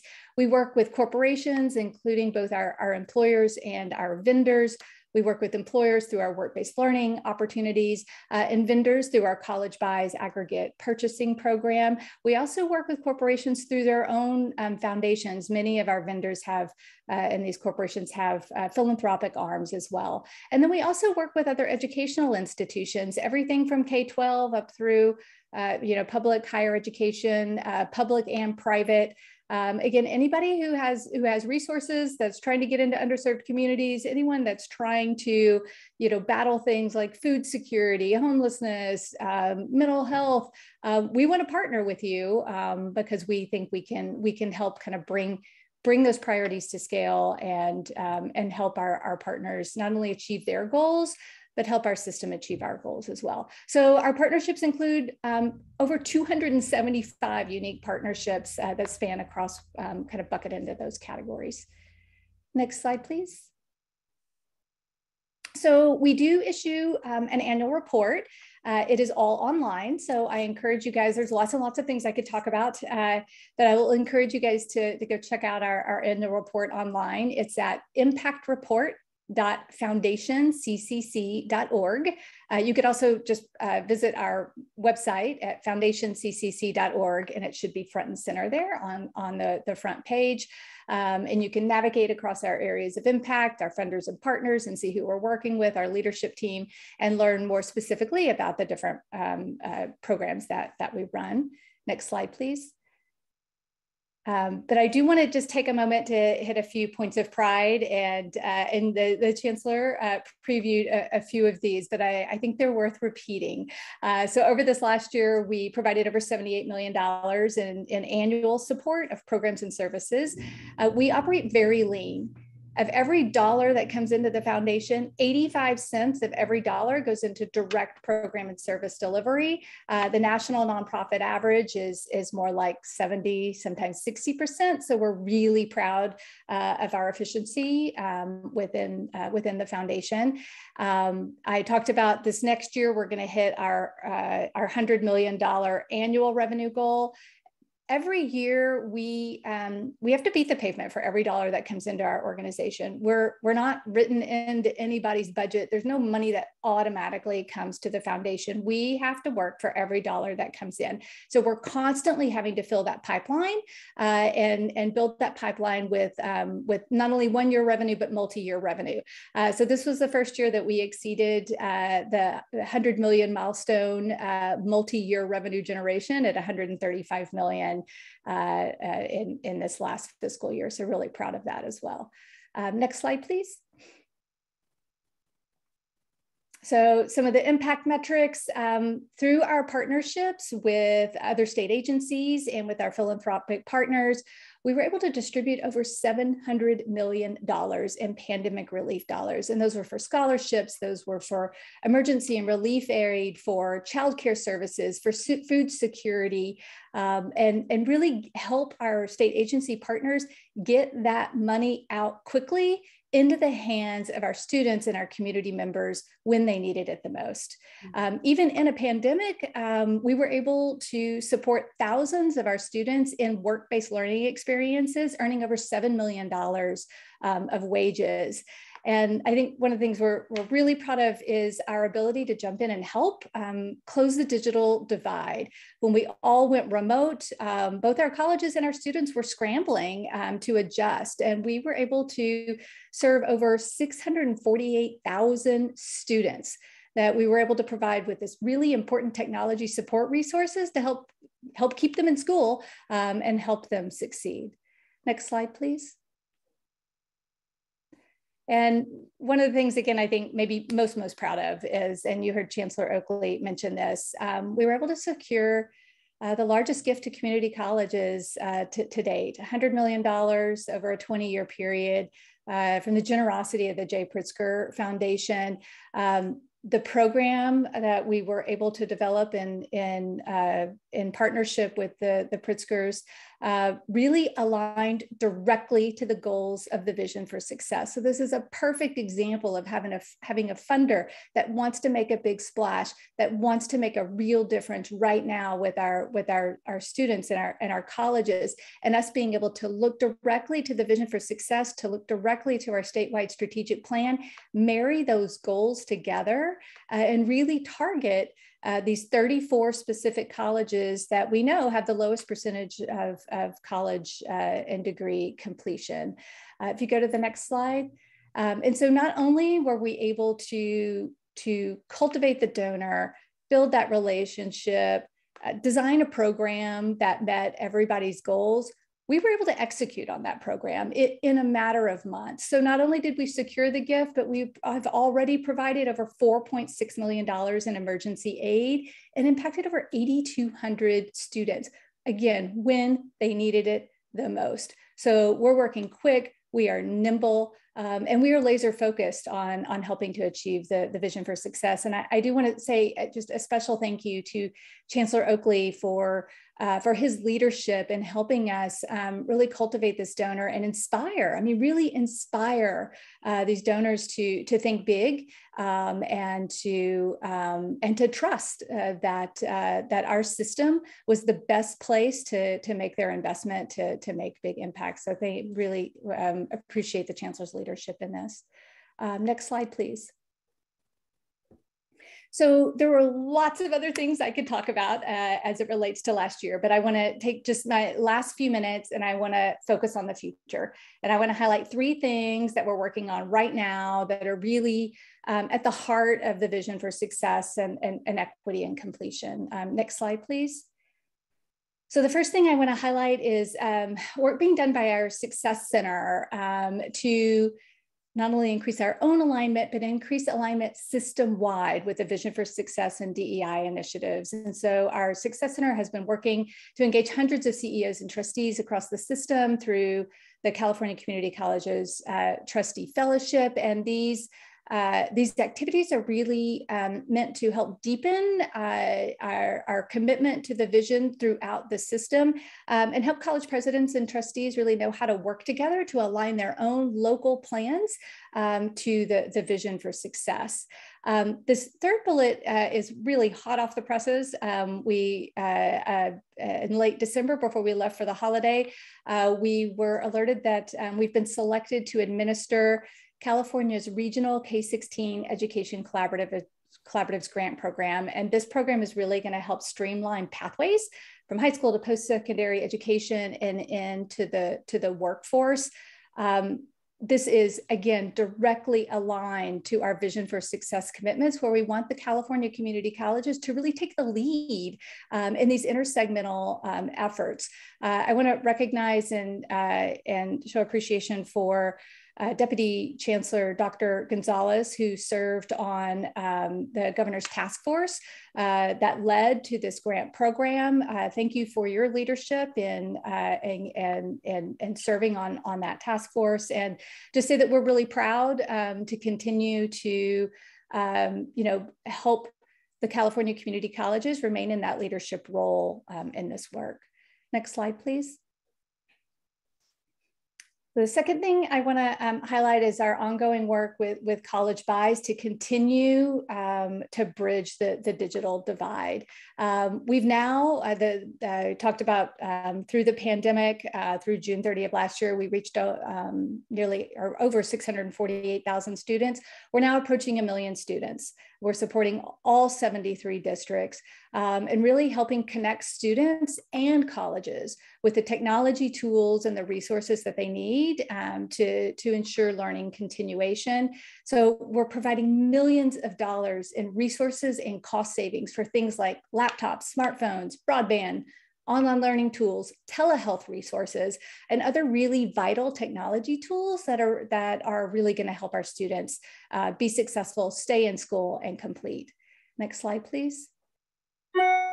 So the final thing that I want to highlight that we're working on right now that we're really excited about is basic needs, and really working to integrate partnerships and integrate financial resources in a way that serves students' basic needs in a more holistic way. So I talked about 275 unique partners, right? And I've got one partner who wants to fund food security. I've got another partner that wants to fund mental health. And I've got another partner that wants to support foster youth, and on and on and on. And so what we're doing is really working to bring all those partners together, to bring all those partner needs and all those partner goals together, align them with our system goals and our vision for success, braid those resources, and make it as easy as possible for our students to know the resources exist and to help our students access those resources. And we're using students. We're engaging with students directly to do this work.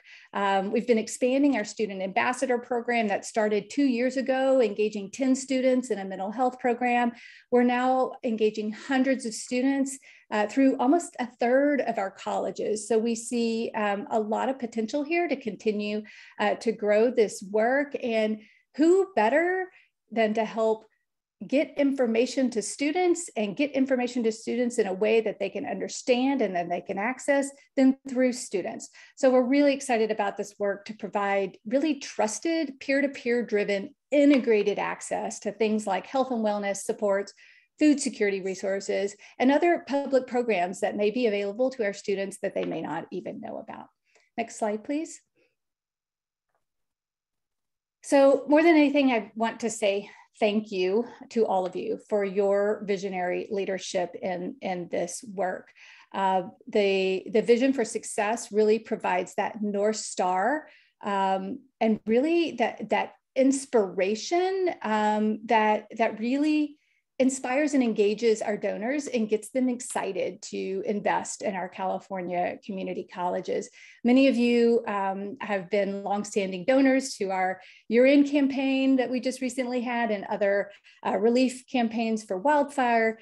So thank you that your financial support is important and really meaningful and is directly impacting students.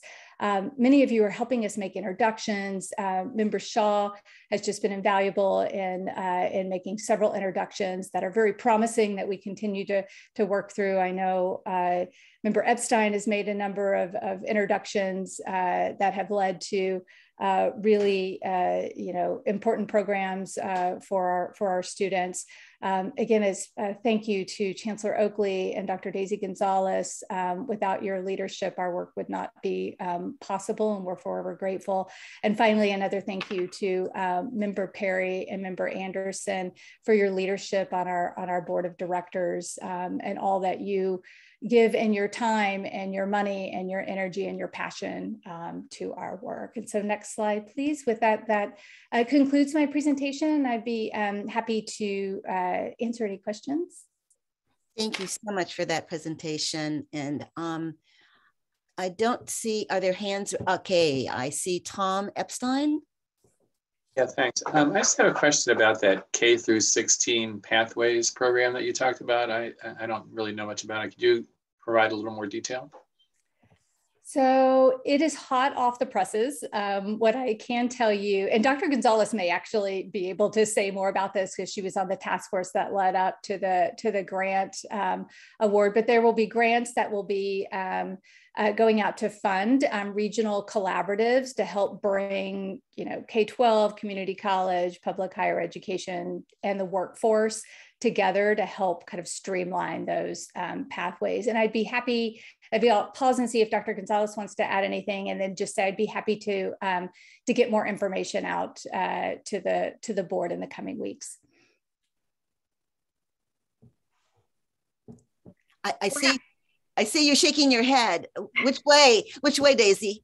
I will also defer to Chancellor Oakley, but this is a part of an existing program that already existed. It was started in the Central Valley.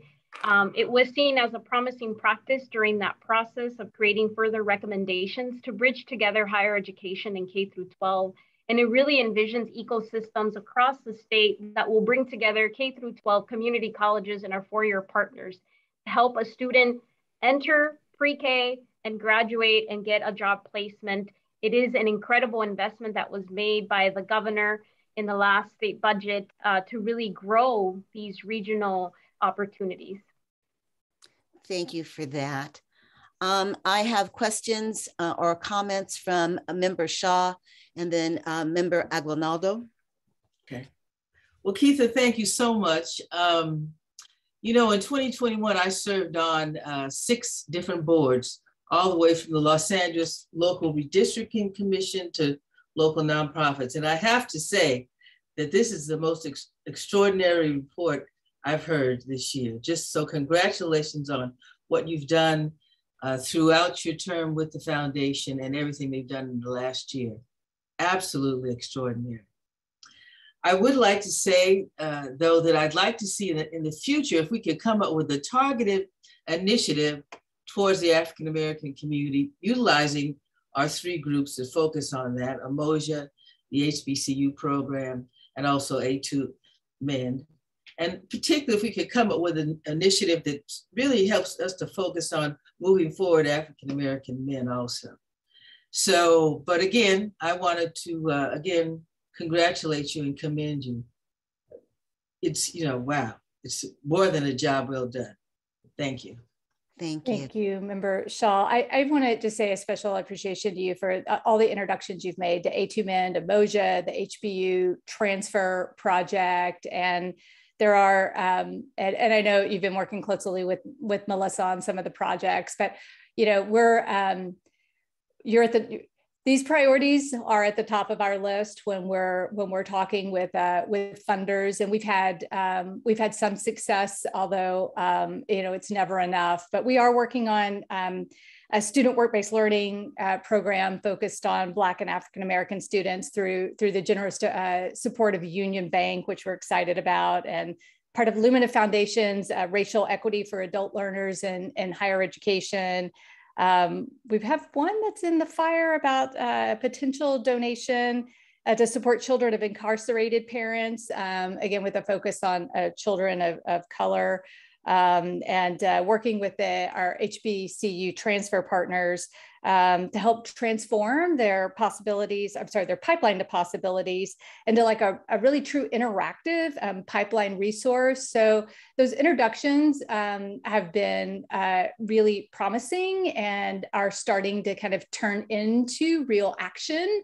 And we keep it coming. And please know that those priorities are front and center for us. Wonderful. Member Aguinaldo. Thank you, President Haynes.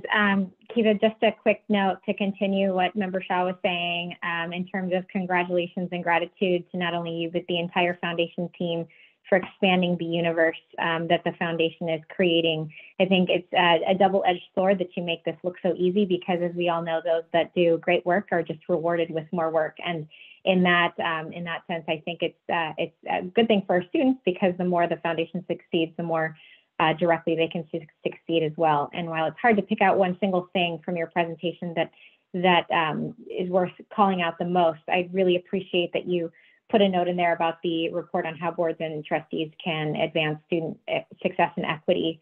It really is a timeless report that has a lot of contemporary applications. So I hope generations to come will read it. So thank you again. Thank you. Member Anderson and Terasova.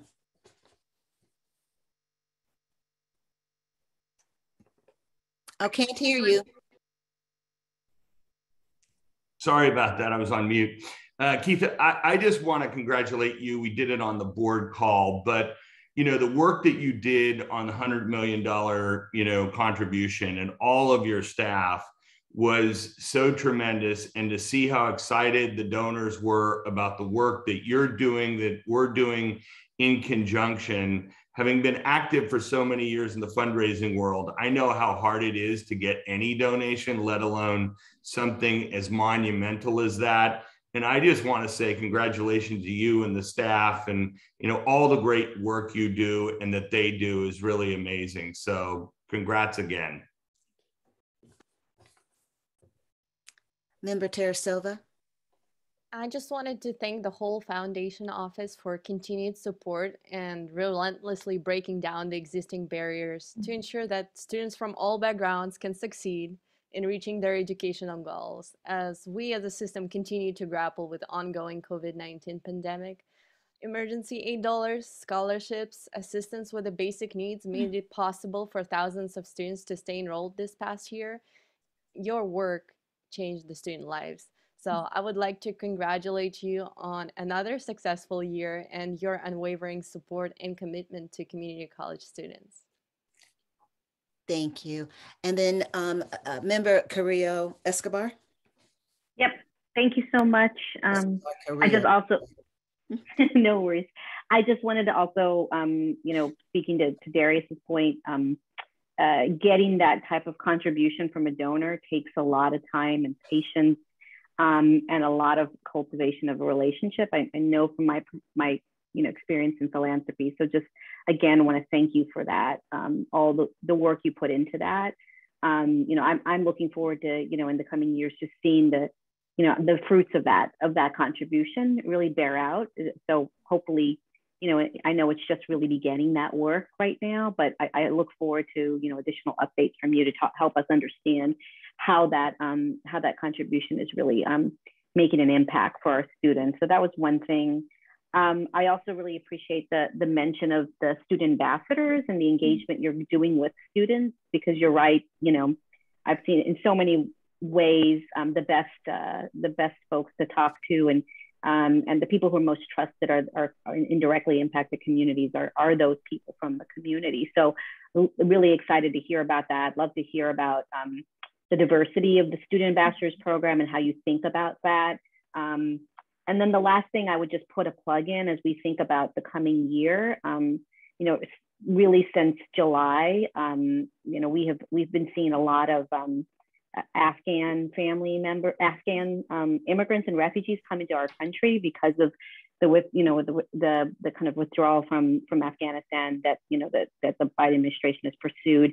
A number of those people are coming to California because we have, as you know, just pockets of diaspora communities, and we also do a great job resettling refugees as a state. And so as we think about that, I would just, you know, I'm sure our community colleges are going to experience that, the need to help retrain and retool those folks that come to our communities, whether it's Sacramento, Los Angeles, San Diego. They're going to be coming to our state. So, you know, and many of these people are going to be people who worked with our government for years, if not decades, in Afghanistan. So I would hope that we could think about how we would serve those folks. In many ways, they're veterans of combat, you know, of an American, you know, of something we were involved in and engaged in. And so it's just important for us to be thinking about that. So I just want to put a bug in your ear about that. So thanks. Thank you. I have a hand up for my Vice President Costa. I'll keep it brief. Thanks, Keitha. To you and the foundation staff, really appreciate both your long-term strategic thinking. Of course, I love the trajectory of the finances, and also for being nimble and helping our students during the pandemic. Just thank you. And so I just want to add my thanks. The work you do is so critically important, and we know the work you do, and we are very, very appreciative. And our students may not know it's you and your foundation that's doing this work. Many of us go unheralded, but the work stands on its own relative to how we're helping students. So again, thank you very much. For our members, this is an information item, but I want to also see if there's public comment before we close this out. Public comment period for item 6.1 is now open. Please use the raise hand feature to make a comment to the board. If you are calling in, press *9. A member of the Chancellor's office will call on you and allow you to address the board. You have a maximum of 3 minutes. We did not receive any written comments on this item, and I will hand it over to my colleague Gary for any hands raised. President Haynes, there are no public hands raised for this item. Thank you. Again, this is an information item. So we are going to move to 4.6, and I want to let our board members and staff know that after we hear this last action item, we are going to have a 15-minute break. Hallelujah. Anyway, so we're going to go to our last action item, which is 4.6, and that is the 2022 Board of Governors Retreat. And we have Deputy Chancellor Gonzalez, who is going to be presenting on this item. Thank you, President Haynes, and you're actually doing really well on time. So if you wanted to, you could have a 20-minute break. This is item 4.6, the 2022 Board of Governors Retreat. As you know, you are about to hit year 5 of full implementation of the Vision for Success.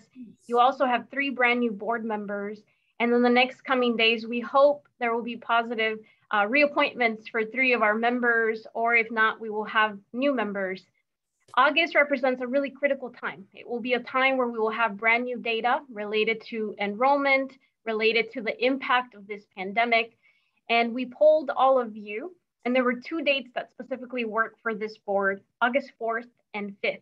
It is planned for a 2-day in-person board retreat. Of course, we can't predict the future. We will also attempt to re-poll you in June just to confirm that the dates still work and to be a little bit more specific about the time. We know asking for 2 days of your time is a really big ask. So we'll try to get more specific in June. At the same time, you can expect a poll, more of a survey asking you around topics that you'd like to learn more about. We will co-design the agenda with our board leadership, and then of course share a draft with everyone here in this board.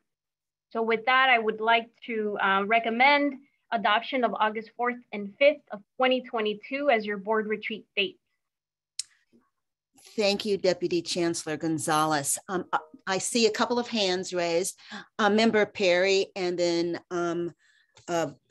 if you'll start off. Sure.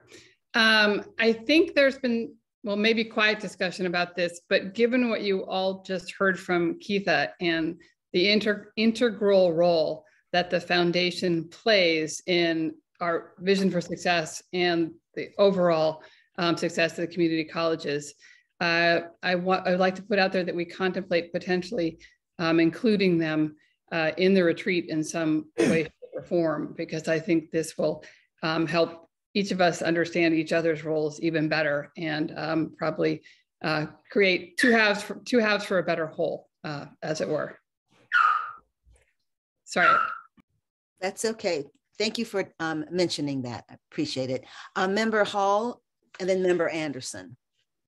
So I recognize it's nearly impossible to coordinate schedules of this many people. I just want to say that August 4th is my wedding anniversary. So I do have a fairly significant conflict, but I'll see what I can do.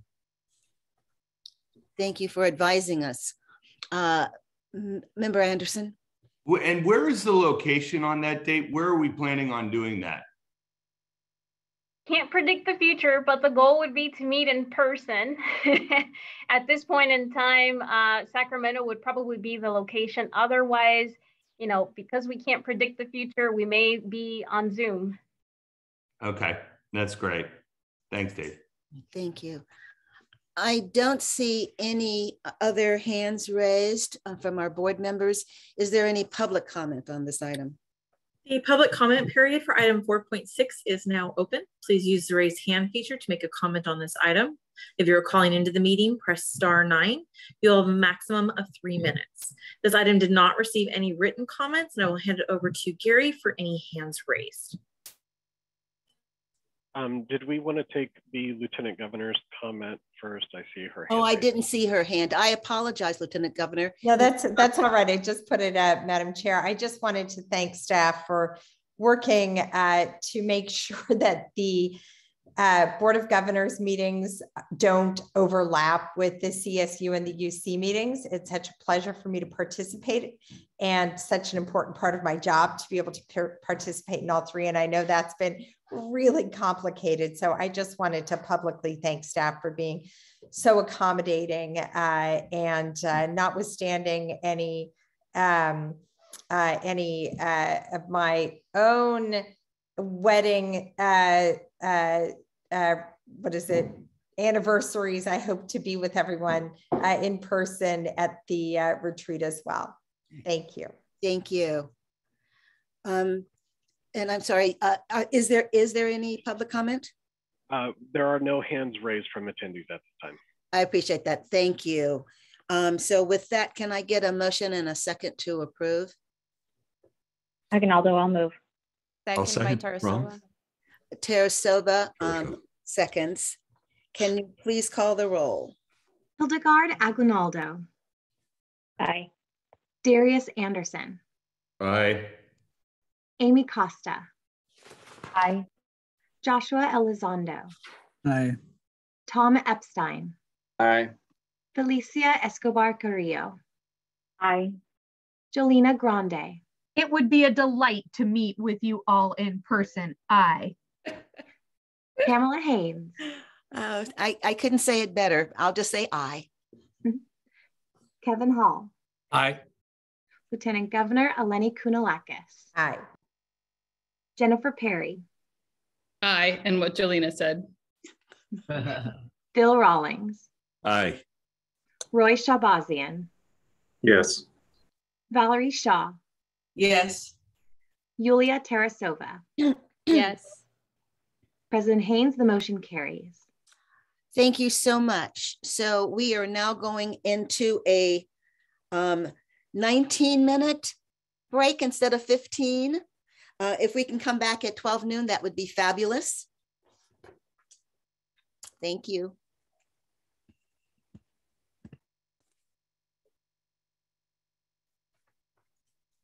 Thank you so much. We are back from our break.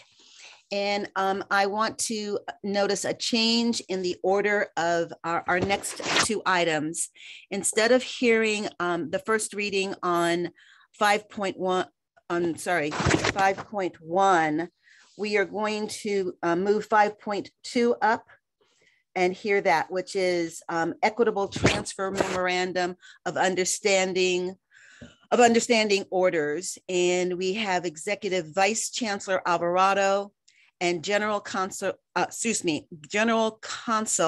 Laforestier, as well as Vice Chancellor Lowe presenting on this item. So if you can start that conversation, I'd appreciate it. Thank you. Board President Haynes, I'm going to jump in and kick it off. Then I will turn it over to our team to present. I just wanted to have a chance to make a few comments ahead of this item. I know how important this is to the Board of Governors. I know the conversations that have been had. So let me just begin with saying that equitable transfer is a very key issue for the team here at the Chancellor's Office, as I know it is for the Board of Governors. We want to ensure that our students have every opportunity possible to transfer. And given some of the challenges that I know we have had in ensuring that there is room at our public higher education partner institutions, there's been a lot of questions about the MOU process with other institutions for the associate degree for transfer. And let me just say that it is and continues to be the intent of this team that we do everything possible to not only extend opportunities for a high quality transfer opportunity for our students, but to also ensure that we extend as much protection as possible for our students. And that I know has been the driving intent of the Chancellor's Office team. So it's important to note that the Chancellor of the system has had the authority to enter into system level memorandums of understanding since before my time. The MOUs serve as a tool to ensure that the benefits of the associate degree for transfer are available to students no matter where they choose to transfer. And while we certainly try to educate them about those transfer opportunities, students choose to transfer in a variety of ways to a variety of institutions. And the board's standing orders are critical to providing protocols and procedures to the Chancellor and the Chancellor's Office staff. And that's what this discussion is about today.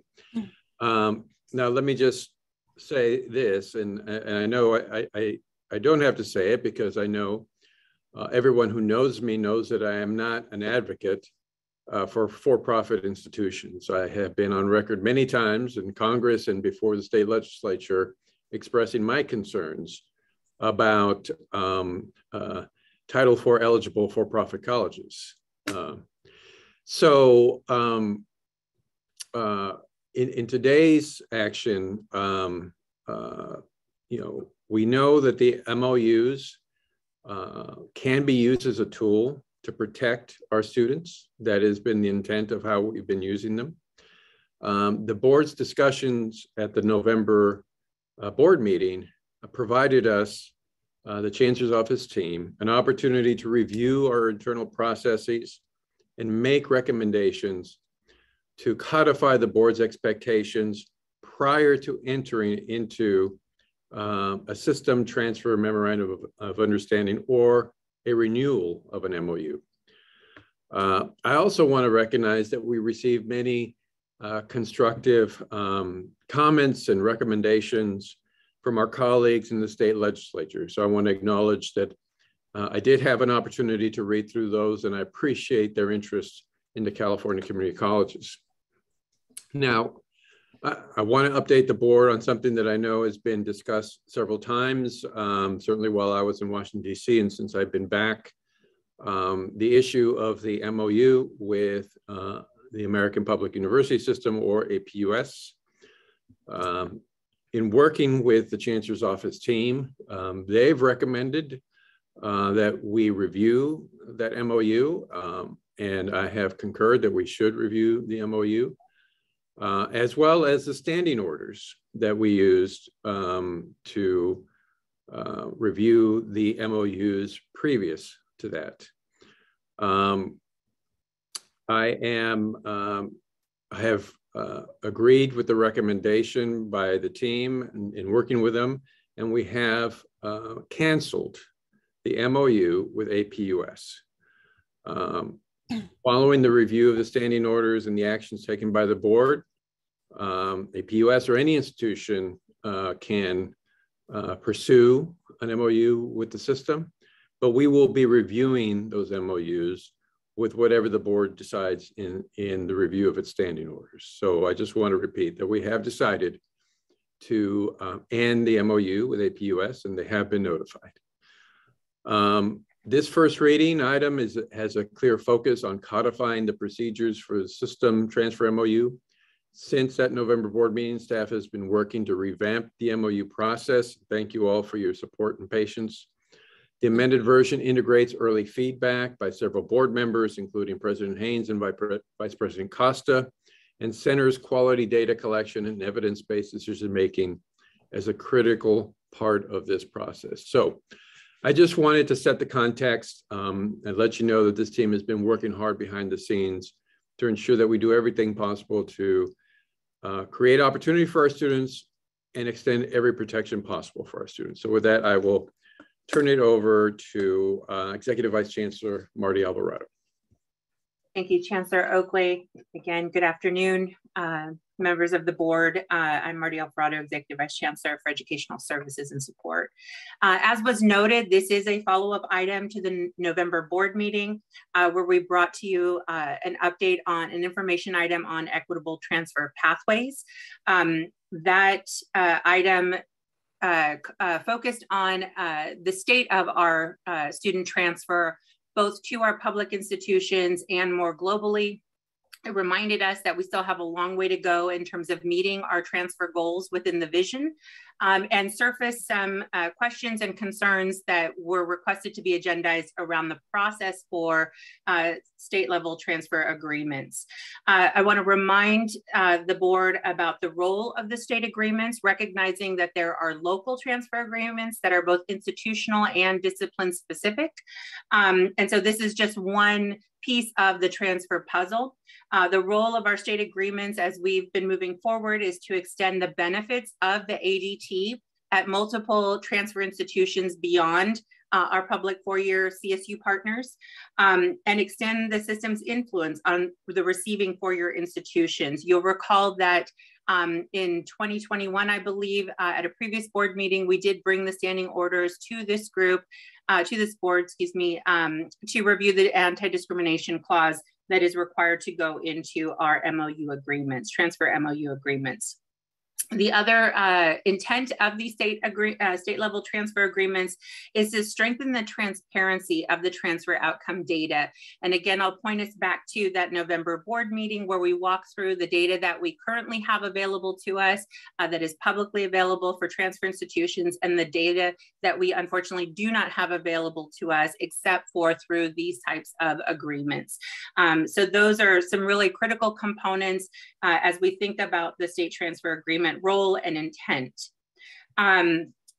What I also want to make a note of, and I will hand it over to both my colleagues, General Counsel LaForestier, as well as Vice Chancellor Dr. Aisha Lowe, to walk through the current process. What we are bringing to you today are the proposed revisions to the board standing orders, section 417. These proposed revisions really clarify the expectations for data-informed practices and decision-making, again, in service of that strengthening transparency, making explicit the protocols and the role of the board for these types of agreements, particularly or specifically with any future for-profit institutions. And then establishing an analysis and reporting requirements so that we are continually engaging in looking at what is happening to our students as they transfer. And lastly, clarifying and making explicit the role of the board in establishing these state level transfer agreements.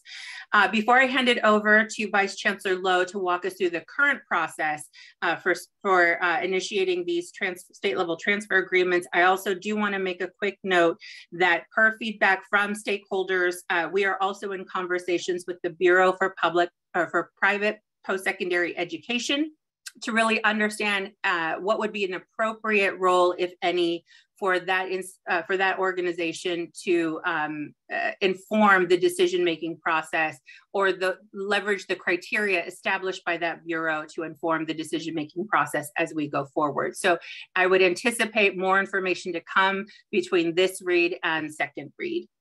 With that, I will hand it over to Dr. Lowe to walk us through the current process, and then we will transition to General Counsel LaForestier to walk us through the standing order changes. Thank you, EVC Alvarado. Good afternoon now, Board of Governors. Aisha Lowe, Vice Chancellor of Educational Services and Support, following up with EVC Alvarado's introduction to share more about these agreements and our current process for review, as well as plans moving forward for continuing to improve that process. So these agreements are specific to associate degree for transfer ADT earners.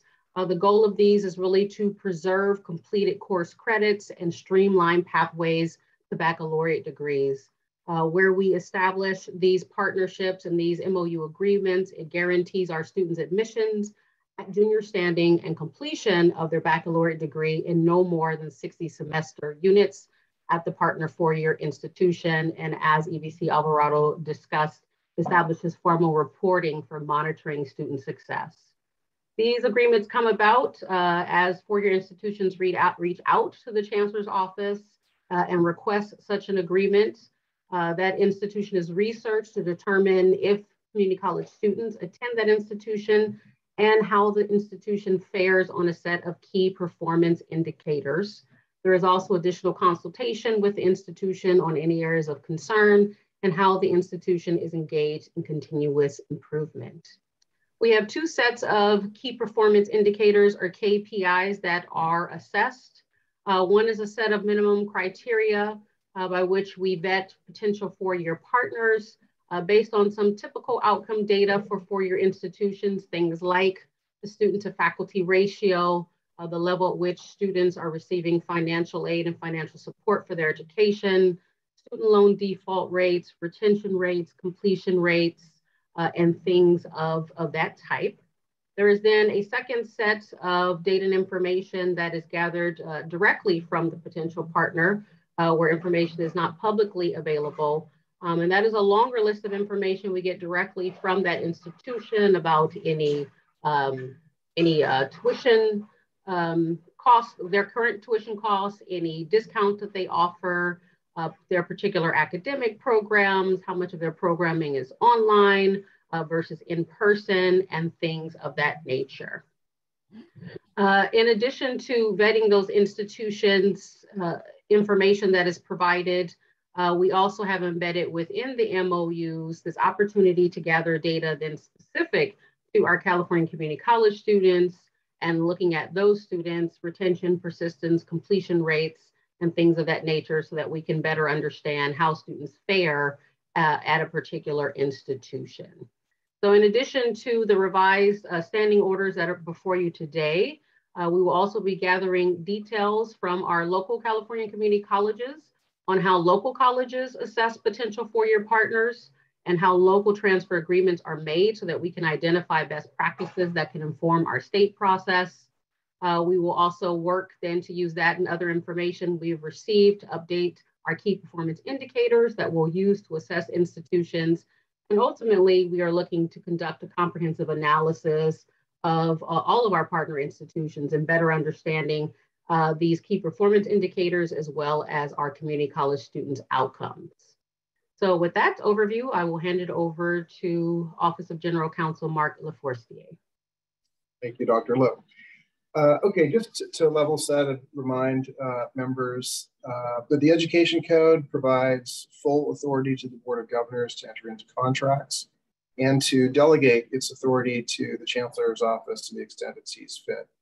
The standing orders are the important mechanism by which the Board of Governors delegates its authority to the Chancellor and then describes how it wishes the Chancellor to exercise that authority. So that's really what we're talking about today. And the standing order itself that we have before you today is really pretty straightforward. The first section that we're adding creates the obligation on the part of the Chancellor's office to evaluate the various data elements that we've described in that section as we consider whether to enter into a transfer agreement with another institution. And then we have preserved the anti-discrimination provision that we previously discussed.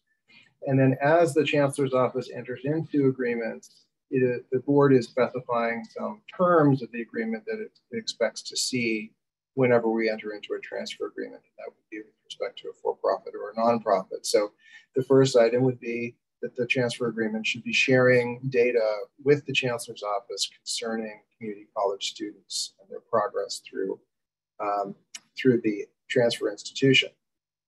We would also be placing a limit, and this one would be specific to for-profit institutions, a limit on the term of 3 years.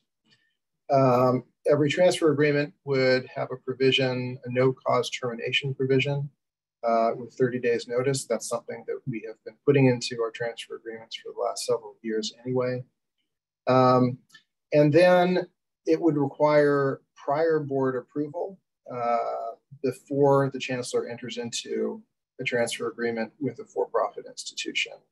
And then the Chancellor would have an obligation to report on the outcomes related to any transfer agreement, whether that agreement is a for-profit, with a for-profit or another kind of institution. So that's the standing order in a nutshell. I think, Marty, do you have any wrap up or do you want to take questions? I do. Before we transition to questions, I do want to just make a note of the Consultation Council feedback. We did bring this item to the Consultation Council to share the proposed changes to the standing orders. There was a robust discussion at the Consultation Council regarding this item. Specifically, there was a request to make some language edits, shifting from achievement gaps to opportunity gaps. We are working on those edits. And then a request from the league to look at the role of local institutions relative to the state level agreements. What that definitely prompted for us is really thinking about how do we make explicit connections or make transparent where the local agreements currently exist and how we make sure that's part of the data that we bring to the surface as we are evaluating state level agreements. So we appreciated the feedback and the robust comments and suggestions. And lastly, there was a request by the council to bring back any report or analysis that, as noted in the changing standing orders, bring that back to the council for ongoing discussions, which is very appropriate given equitable transfer outcomes is a priority for the council. So just wanted to make sure that we noted those suggestions and feedback from the consultation council. With that, President Haynes, I will hand it back to you. Thank you very much. I see one hand raised. Member Shabazian. I wanted to thank you for the update on ending the MOU with APUS, and also for being responsive to the asset-minded language edits coming from the Consultation Council. Given how important it is for students to have every opportunity to transfer, I am hyper diligent about anything that might add friction to kinds of agreements that could ease transferring. And so while I'm in favor of the general principles of Standing Order 417, I think it's parts A, B, and also D. Parts A and B establish some great general principles, and D, reporting back to the board to keep us in the loop. It does seem contrary to our vision to add extra steps for approving agreements that are in 417C. And so I don't think it's necessary, given all the general principles and communicating back to the board that are in A, B, and D. I don't think it's necessary for these kinds of agreements to wait for individual approval of agreements through the board. And so my suggestion at this point would be to omit 417C that requires board approval for individual agreements. Thank you for that comment. Vice President Costa, and then Member Epstein. Thank you. So I'm going to completely disagree with what my colleague just said to make it really interesting for you. To me, from a public policy standpoint, there's a clear distinction between for-profit and non-profit entities. And so I think bifurcating the delegation of authority is completely appropriate. Further, I would say to the Chancellor's comment, I really do appreciate the legislature's comments on this. And I want to go back to something that Dr. Lowe said, and I think we all need to be mindful of. You know, thankfully, the governor did provide additional resources for the Chancellor's office, but right now our staff is really being reactionary to transfer agreement proposals that come in at the statewide level. This has nothing to do with all the local agreements that are also out there. I mean, our governance structure is very unique. My request would be that as we go through the budget process, we request additional resources for the Chancellor's office to really be proactive in seeking out institutions that we know can serve our students, rather than being reactionary because of our resource constraints. And I think, you know, and there's a little bit of a thread here between our next item, you know, as we get resources as a system office, I do not want us to become compliance driven. Our governance structure doesn't really allow for it. And this is the perfect example where I think we can gather the data, analyze it, and hopefully help both our colleges and our students make choices that are good for their educational outcomes, and serve as more of a technical advisor or support than a regulatory compliance driven entity. Thanks. Board Member Epstein. Yes, thanks. First of all, I want to say I agree with everything Vice President Costa just said. And I have a number of questions and observations. When it says that in Part A, where the Chancellor shall consider data elements, will we be setting any criteria for that consideration, or is it going to be a little less quantitative, I guess, than it might be? That's one. I have several questions. I don't know if you want to do them one at a time, or Board Member Epstein, can I ask for leniency here? Lieutenant Governor Kounalakis has a 12:30 cutoff. And I know you have several questions, and I know we want to hear those answers as well, but I wanted to give her an opportunity before we hit the time of 12:30. If you would accommodate my— I am delighted to defer to the Lieutenant Governor. Thank you. Oh my goodness. Thank you. My apologies, but I appreciate the consideration. And I just wanted to really underscore how important it is that there is board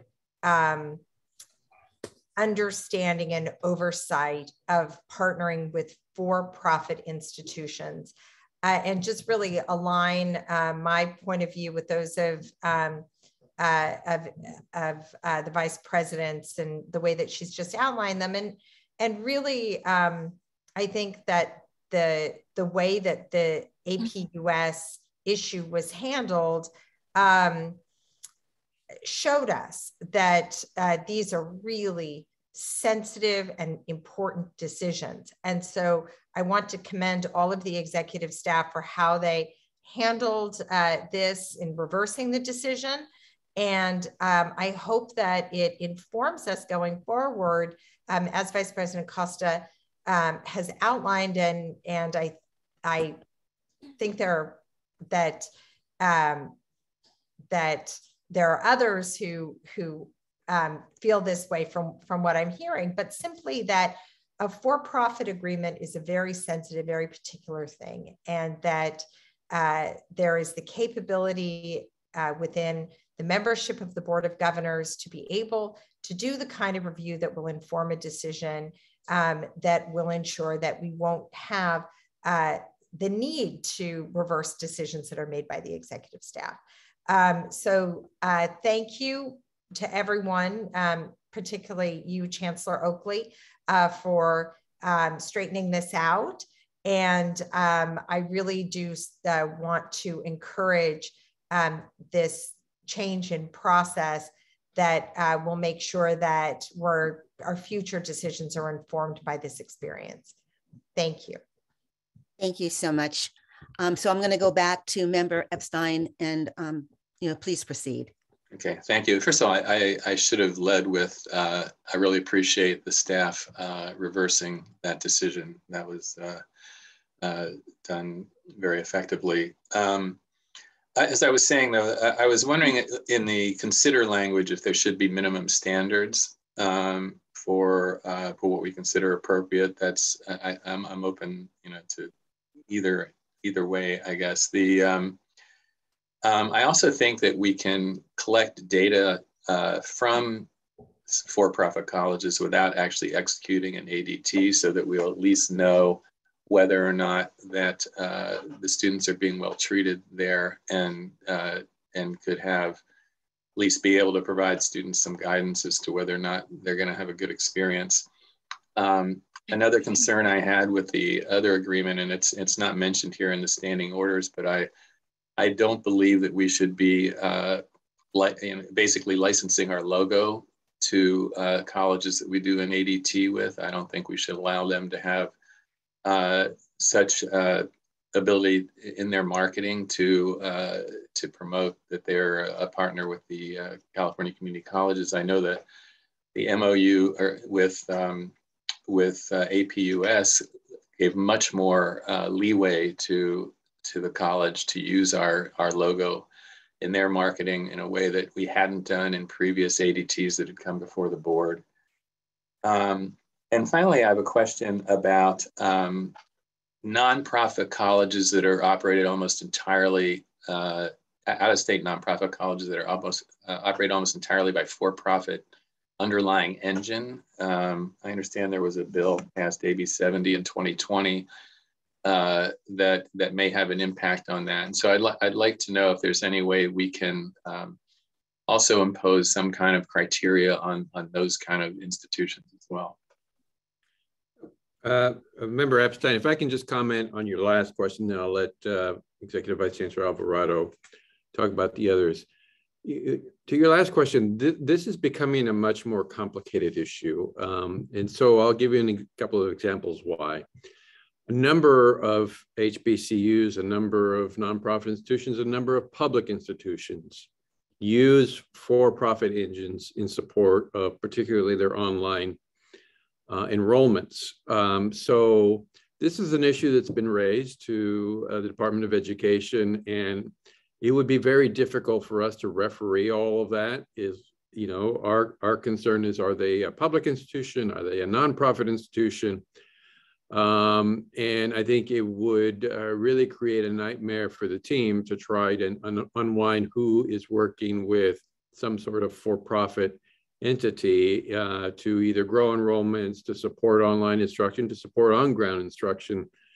But we are concerned about it, and we have been in communications with the Department of Education on whether or not they will move to restrict some of that activity. My understanding is that that is a topic of discussion at this very moment. So we will work with them and bring back information as to what is transpiring.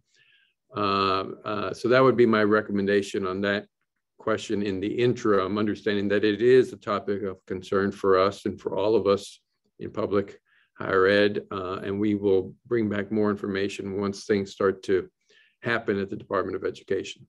And I'll turn it back over to Marty. Thank you so much, Chancellor. I would just build upon that to say that I think echoing some of Vice President Costa's comments, this is where some additional capacity and some adjustments to our processes can be helpful, because the state level transfer agreements, we have roughly 56, I believe. That is very small, relatively speaking, given the extent of the local agreements. And we agree we don't want to get into compliance or monitoring of those agreements in any way, shape, or form. But I think what role this board and this office could and should be having is making transparent.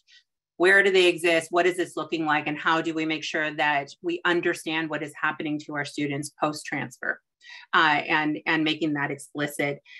So with that, I think this then leads us to your initial question, Member Epstein, around the minimum standards of data, or which data will we be looking at. I think we are looking at both qualitative and quantitative data. In the November item, we did provide a list of the 30+ KPIs, and we're happy to recirculate that. So that this board has a picture of the different data elements that we will be reviewing. And again, it is qualitative and quantitative. And what we've learned from things like AB 705 and other research is that we should not be looking to identify a cut score, right? Here's the score, and we're gonna fall there, particularly given that we do not want to unintentionally negatively impact our transfer outcomes or transfer efforts with organizations like HBCUs and other minority serving institutions. Dr. Lowe, anything you want to add to the KPI conversation, the data conversation? Thank you for that, EVC Alvarado. Not much to add other than to, again, state that we have a long list of key performance indicators, the majority of which are quantitative in nature. And so part of the work moving forward is to even further refine those KPIs so that we're ensuring that we're covering all the bases. And then the other point that I'll just reiterate as I overviewed is one of the next steps then is to really do a comprehensive analysis, right? So that we can understand what is the landscape among our many different types of four-year partners. As Chancellor Oakley talked about, we have many different types of partners. And as EVC Alvarado talked about, then understanding that landscape locally, which is likely an additional whole other set of partners that are not even on our small list of 56, and really doing a landscape analysis so we can understand who all those partners are, how they fare across a set of robust KPIs, as well as digging deeper into understanding the specific outcomes of community college students across those institutions. So we will be bringing back forth before the Board of Governors that data and information once we're able to conduct that analysis. Are there? Thank you. Just on the marketing point, go ahead. I appreciate what you said. I think that makes sense, but on the marketing. Yeah, I will just follow up on a couple of other items you noted. Duly noted on the licensing of the restricting the and limiting the access to our logo. We will continue to refine that language. And then in particular, if the standing orders are adjusted, we'll be bringing that language to the board to weigh in on as well. So I think we have a couple of safeguards there. I also really appreciated your comment, Member Epstein, around the access of data pre an MOU agreement. And so we will certainly continue to make explicit that the price of doing business is to share the data with us so that we can understand what happens to our students. I see you want to jump in, General Counsel Lafortier. Okay. Yeah, thank you, Marty. I just a point of clarification, Member Epstein, I wanted to know whether your logo concern applies equally or to any extent with respect to nonprofits or state institutions as well as the for-profits, or is it really the focus on the for-profits is your concern? It's definitely a focus on the for-profits, but I also think our branding is really important to us, and we should be clear on what is and is not permitted. But I particularly am concerned about a national online for-profit using our branding to kind of verify their excellence that then they can use to market around the country, and I think that would be problematic. So I don't see any other board members hands raised. So I want to speak to this issue. I think that that this is a very good start relative to where we need to go. And I think that and I want to thank the staff because they have heard our concerns and they've risen to the occasion. With that said, I am very, very sensitive about many of our students who are standing at the gate here in California for an opening of one of our public institutions. And many of these students are stellar. They have, and many of them are waiting around to get into a college that's local to them. And they are by the tens of thousands, and many of them are students of color. And so I want to be clear that when we start to look at making changes, that we recognize whether or not it's a handicap for those students, low income, working adults who are landlocked, boundary locked, or who just cannot go out of state, but must stay in state, and that we don't do anything that will actually limit their accessibility to further their education and get a 4-year degree. And one of the other things that I think is critically important, I understand the issues around marketing and making certain that our partners are good stewards of that, of the branding. But for many of our HBCUs and our students of color, they don't necessarily always hear first from our colleges about HBCUs. They hear directly from HBCUs at all kinds of interactions that are happening. And so in trying to change one thing, I do not want to cause it to disadvantage those students who, once again, are really trying to complete their education. And with that said, I really think that we've done important work, and I'm hoping that we can continue relative to our ADT MOUs because it's a critically important vehicle for our students, and we want them to use it and we want them to succeed as a result of it. So I don't see any other hands raised, so I'm going to ask if there's any public comment on this particular item. The public comment period for item 5.2 is now open. Please use the raise hand feature to make a comment on this item. If you are calling into the meeting, press *9. You will have a maximum of 3 minutes. We did receive one written comment on this item, and I will hand it over to Christina for the details. President Haynes, for item 5.2, there was one written comment received. This comment is posted to the board docs agenda for viewing. My colleague Gary will call on those who are with us today on Zoom that wish to provide live verbal comment on the board. Thank you.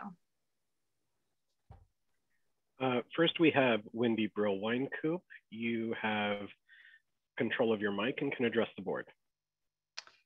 Good afternoon, President Haynes, Vice President Costa, Chancellor Oakley, and members of the Board of Governors. I'm Wendy Brill Winecoop, President of the Faculty Association of the California Community Colleges.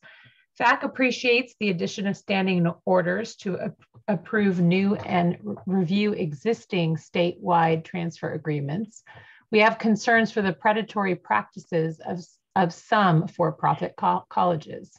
We hope the new process will increase the transparency of both the process of these agreements as well as the benefits to and the protection for our students who utilize them.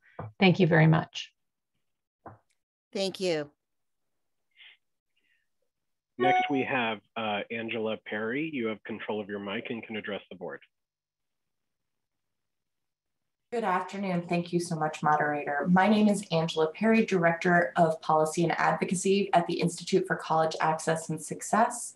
Thank you so much, President Hayes and members of the board, as well as Chancellor Oakley and Interim Chancellor Gonzalez, so much for this opportunity to offer comments on the proposed changes to the board policy guiding the Chancellor's Office's approach to entering into transfer agreements with institutions.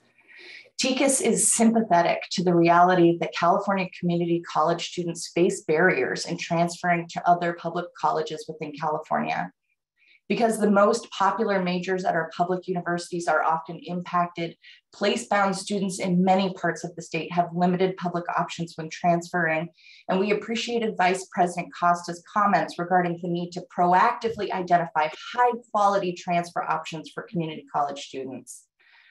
We were deeply concerned that the MOU with APUS contradicted the community college's overarching goals to ensure equitable educational outcomes and put students at risk, and we are sincerely glad to hear that the agreement will be dissolved going forward. However, APUS is not the only institution that potentially poses a risk to students, and we believe that additional safeguards must be put in place to ensure students have access to high-quality educational opportunities that lead to brighter futures and do not leave them with unmanageable debt. We have submitted public comments recommending additional policies for consideration that would adequately protect students and provide assurances to board members that students will be protected. We've recommended that the Chancellor's Office focus on agreements with in-state public and nonprofit institutions, that they require institutions be accredited and eligible for Title IV and Cal Grant funding, and that institutions pass the Attorney General's check for institutions as established in AB 70 mentioned by Member Epstein. Criteria should also prohibit agreements with for-profit institutions operating online from out of state, given the high risk and limited oversight, as well as the reduced consumer protections presented by these institutions. Finally, we recommend that the Chancellor's Office explore the possibility of data sharing agreements rather than MOUs when additional data on student outcomes is desired, and that the use of community college branding be limited and closely monitored. 30 seconds, Angela. We appreciate the addition of the policy to require board approval of an MOU with for-profit colleges, and we also encourage the board and Chancellor's Office to further refine the proposed policy to ensure a more thorough review of institutions prior to bringing MOUs before the board. We look forward to continued collaboration with the Chancellor's Office and board. Thank you again so much for your time and attention and for the thoughtful discussion on this topic today. Thank you. Next, we have Bob Shireman. You have control of your mic and can address the board. Thank you and good afternoon. Thank you for the opportunity to provide input. I'm concerned that the transfer agreement process has been misused as an advertising opportunity for for-profit institutions, and I appreciate the Chancellor's Office review of the situation and the cancellation of the APUS contract. Member Shabazian brought up the issue of friction in the transfer process, and I think he is right that in general, when we were talking about the University of California or Duke or University of Oregon, it makes sense to reduce friction in that process. But APUS in this situation was not really trying to eliminate any friction in the transfer of courses. With this MOU, they were trying to eliminate the friction of students comparing their options and looking carefully at the institution where they are considering enrolling. They wanted students to trust APUS because the students trust the California community colleges. They wanted the seal of approval. This is a completely inappropriate use of the MOU transfer agreement process. As Vice President Costa pointed out, for-profit institutions are fundamentally different from UC and many of the other institutions that students transfer to. They are ultimately under the control of owners and investors who benefit from lower spending on instruction and student support and from higher student loan debt. As a result of those very different incentives, the marketing, teaching, and curriculum at a for-profit institution is usually very different and can change rapidly in ways that take advantage of marketing and profit opportunities rather than to address the real student and community needs. So just looking at what their data looks like today does not provide any assurance that their practices won't be different tomorrow. Further, for-profit institutions almost never have tenure or faculty governance, which places the owners and investors in an even stronger position to operate the school in a way that is best for their own personal bottom lines rather than for students and communities. For-profit colleges are more hazardous and should be treated as such in situations such as these transfer agreements. 30 seconds, Bob. Thank you. I support the direction that the standing order is going, and I encourage the board to consider a default policy against MOUs with for-profit institutions and against the use of MOUs in any recruiting or advertising activities. Thank you very much. Thank you. Next, we have Larry Galizio. You have control of your mic and can address the board. Thank you, President Haynes, Vice President Costa, Chancellor Oakley, members of the board. Larry Galizio, President of the Community College League. I first want to thank Mark LaForestier for spending some of his weekend time to write a comprehensive response to issues we had raised at Consultation Council. He's always a pleasure to work with, as those have had the opportunity to know. I think Chancellor Oakley really nails it. It has gotten a lot more complex as the sophistication of for-profits has increased as they've adapted to the market. I think one of the questions that might be raised is, would the proposed criteria have prevented an MOU with ITT and or Corinthian? We all know the horrible experience that too many Californians and others had with those institutions. So that's one thing to consider. Also, Chancellor Oakley is not always going to be in this position. And one of the concerns I think that the colleges have is, Chancellor Oakley, right? He's a veteran. He's a leader in supporting equity and students of color, the very students who are disproportionately impacted by the for-profits that have been predatory. So, we appreciate the attention to the issue. We appreciate the cancellation of the agreement with APUS. And it seems a key question is balancing student protection and gathering data with furnishing the imprimatur of the California community colleges and transferring it to these institutions.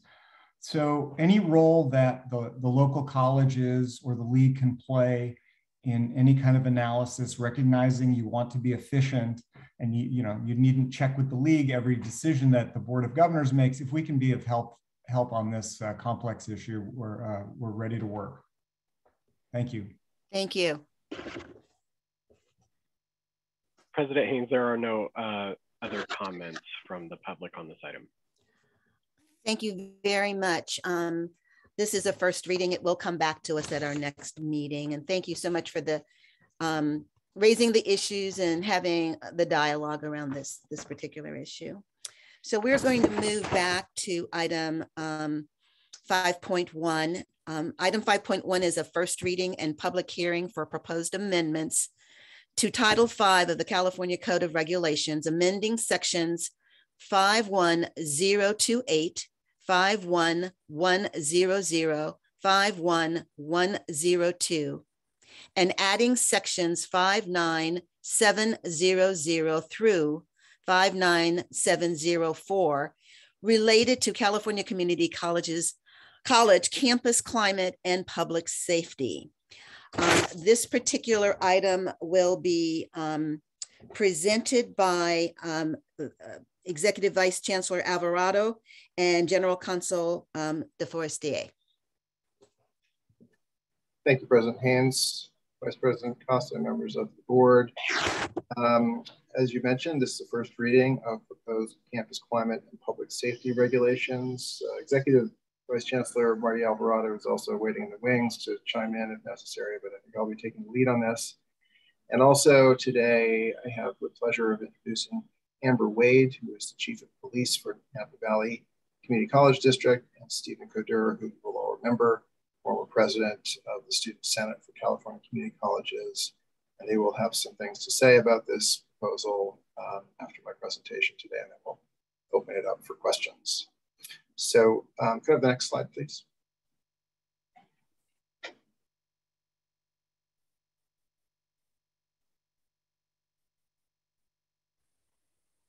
Okay, so this proposal has its roots in the murder of George Floyd and the events that followed it, and Chancellor Oakley's call to action that arose in that context. And in that call to action, he included a charge to create a task force and examine the connections between campus security, policing, and student success, and to mitigate structural racism. So that's what we're talking about today. Next slide, please. We created a task force and it contained all of the representatives of all of the groups of stakeholders that you would ordinarily expect to see in a task force of this nature. Trustees, CEOs, faculty, classified staff. I'd like in particular to point out to you that included in this task force were members with expertise on campus public safety. We had a local law enforcement officer. As you know, there are a number of relationships that our colleges have with local law enforcement, and a community college district general counsel. And those individuals and their brief biographies are included in the task force report that is linked in your board item. Next slide, please. I wanted to share with you who some of the experts were who presented to the task force during our meetings. We identified national experts in campus public safety. Joss Bronson is the director of IACLEA, which is the accrediting body for campus police departments. Dr. Clarence Green, Vice Chancellor at Northwestern Missouri State University, who is really a very critical member of the expertise on the panel, who presented a lot of very valuable information, particularly in the area of connecting campus climate and public safety. Benjamin Hunter, Vice President, Public Safety and Superintendent for Public Safety at Indiana University. Our very own Lenore Johnson, Student Services and Equity Vice President at Imperial Valley College. Desiree Nero, who is also involved with Palm Beach State College Criminal Justice Institute. Next slide, please. More locally, there were some other experts that we brought to bear on the task force. Dr. Hetz and Dr. Lindy Wagner provided background information for the task force as it related to data and how data analytics could play into this work.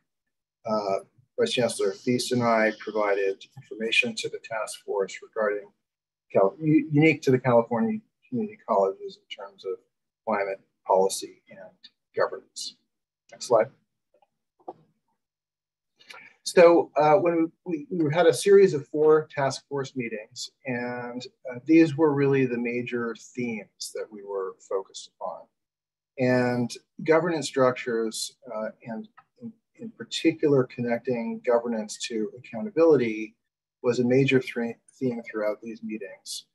And I think there's a real linkage here to the conversations, to the discussion that President Haynes had at the outset of this meeting, which was about the preservation of democracy. And I think one of the themes that runs through these regulations and the task force's recommendations is that this would democratize public safety on campus. And when we're talking about governance here, well, we have provided background on sort of systemic governance of the community colleges. What we're really talking about here is governance of public safety on campus. There was a lot of talk about campus culture shift and the concept of the warrior versus the guardian. There's a question about this in consultation council, actually, but this phrase is a phrase that's well known within policing and has been for the last decade. And I'm sure Chief Wade will have some things to say about what it means to have a shift from being a warrior to a guardian.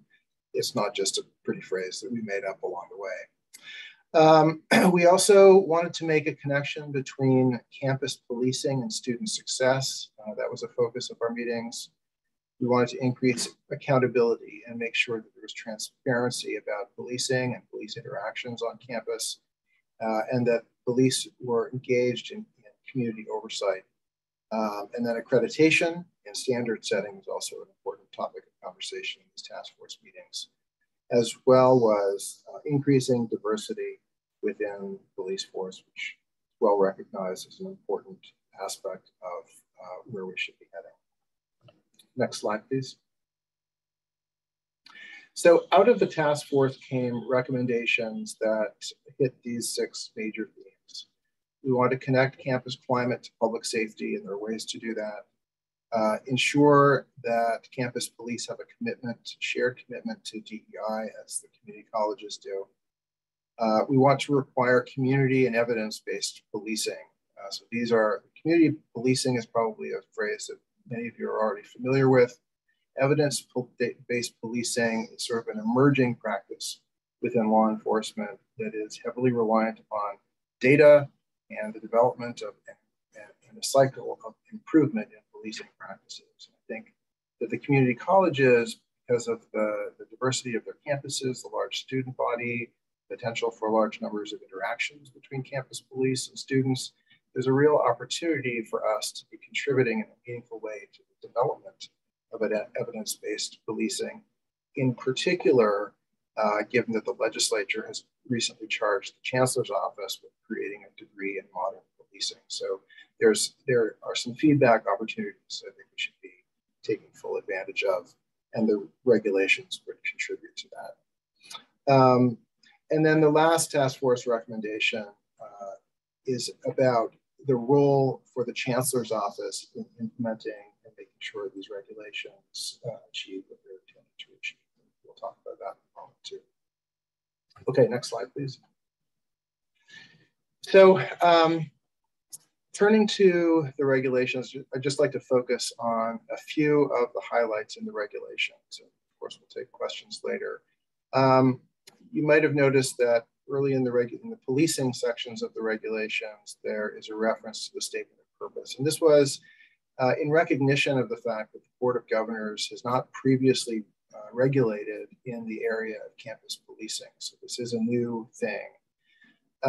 And this is occurring in a context where there is already a real overlay of state law that arises from penal code and court cases. And there is the operations of police departments is provided to local districts within the education code.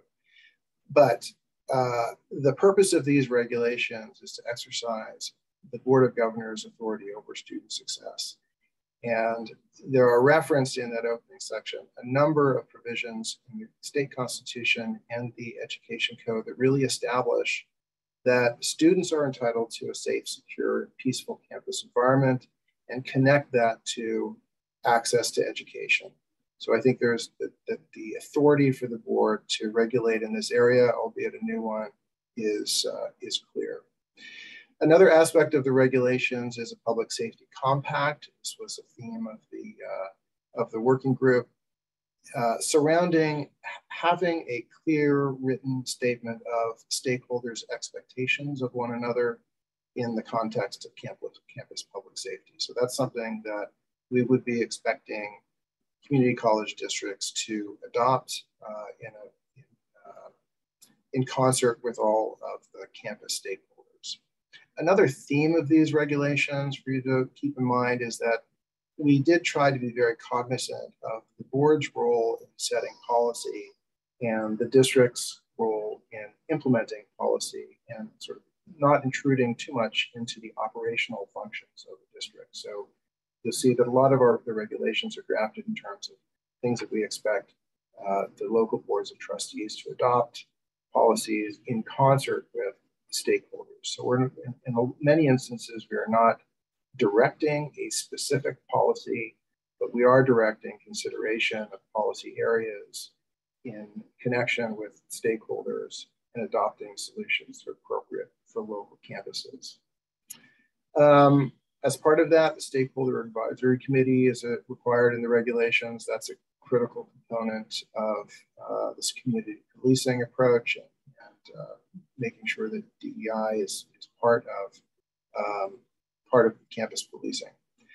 Another element, and you'll hear maybe Chief Wade might talk about this, is a process under which there is an opportunity for individuals who interact with police to comment on that interaction in some way. Not in the context of a complaint against an individual officer, those processes already exist under law, but instead as a sort of a feedback mechanism so that the local college can understand how its policies and their implementation are affecting people that interact with police. And this is something that many local police agencies are already working on. So then we also want to have a commitment to DEI in the hiring and retention of police. There's a reference to coming regulations in the tenure and promotion review process, which we read at first reading in March. So those requirements would also be applicable to campus police as they would to others on campus. There is a state law that has further opened up police files related to police misconduct. And so we would expect that campus police departments, before hiring, be doing as thorough a review of peace officer files as the law would allow. And then, as I mentioned, the legislature has created this modern policing degree that the chancellor's office is to develop. And what we would be saying in the regulations is that if there are equal candidates for a position and one of them is a holder of modern policing degree granted by a community college, that individual should have a preference for the hiring. I've mentioned community and evidence-based policing and data sharing. Those are really the core provisions of the proposed regulations. Next slide, please. So in addition to the regulatory piece, this slide is now more forward-looking and trying to identify some of the elements that the task force envisions the chancellor's office leading in order to implement the regulations and implement change in campus policing. And how to flesh all of that out is still under consideration, and you can expect that there will be future items that describe what the chancellor's office is doing to implement these regulations should you adopt them. And it's envisioned that this would be very similar to the DEI process that we've undertaken, where we would try to manage this from the district level and involve district stakeholders in developing these practices and ensuring that we have lots of feedback. But I do think that the task force also recommends that there be some chancellor's office resources devoted to this. And I think that is going to be an important element And if the board does adopt these regulations, I think that would be a strong expression of the board's values in this area and the message that we should be carrying to our friends in the Capitol for additional support. And then coordination with modern policing degree faculty was something the task force viewed as a potential role for the chancellor's office to ensure that there is some connection between what is happening on campus and in the practical sense of what is happening with policing and the educational aspects of this. And then there was also discussion about accreditation of campus police departments. And you'll note the regulations do not include a requirement for accreditation. And that is a reflection of some sensitivity about the burdens that accreditation would impose upon local college districts. So I think that is an issue that is worth further exploration and support for accreditation, but I don't think we're in a position yet to require it for all campus police. Okay, next slide, please. So this slide just sort of captures the process that we went through from the chancellor's initial charge to a task force. Task force recommendations were provided to the chancellor's office staff, and we gave a lot of thought to them in the context of the board's role within the community college system. That produced the regulations and the ongoing future recommendations that were contained in the last slide. We did bring these regulations to Consultation Council last week, and there were a number of comments related to them. One related to the board's authority and whether connecting policing to student success was perhaps a bit of a stretch, and where would the boundaries lie for that kind of approach. But I think we answered that earlier in the presentation. I think the legislature has actually made that connection for us already, and we have clear authority over policy relating to on-campus hiring, the provision of programs, and student achievement. There was also a concern about costs, which I think is a legitimate one. You might hear from Chief Wade on this front as well. Some college district police are going to be further along in implementing these recommendations and the regulations. A lot of this stuff are things that are already in progress. So, but there will be districts who are not further along, so there may be costs imposed on districts relating to this. Although a lot of the obligations relate to stakeholder engagement, which is something that districts ought to be doing anyway. But body cams and post-certification were identified as two issues that might impose specific costs. There was concern expressed about the warrior guardian concept, which is included in the regulations, and whether that is a real one or not. Chief Wade will talk about that. And then there was some concern about whether it is realistic to connect the performance of a public safety officer to having a role in student success. And Dr. Green, one of the task force experts, seems to be developing some very interesting and compelling data on this with respect to peace officers who make positive contributions to the campus climate, are engaged with students outside of the formal policing role, interacting with as mentors, and that there are connections to improved outcomes.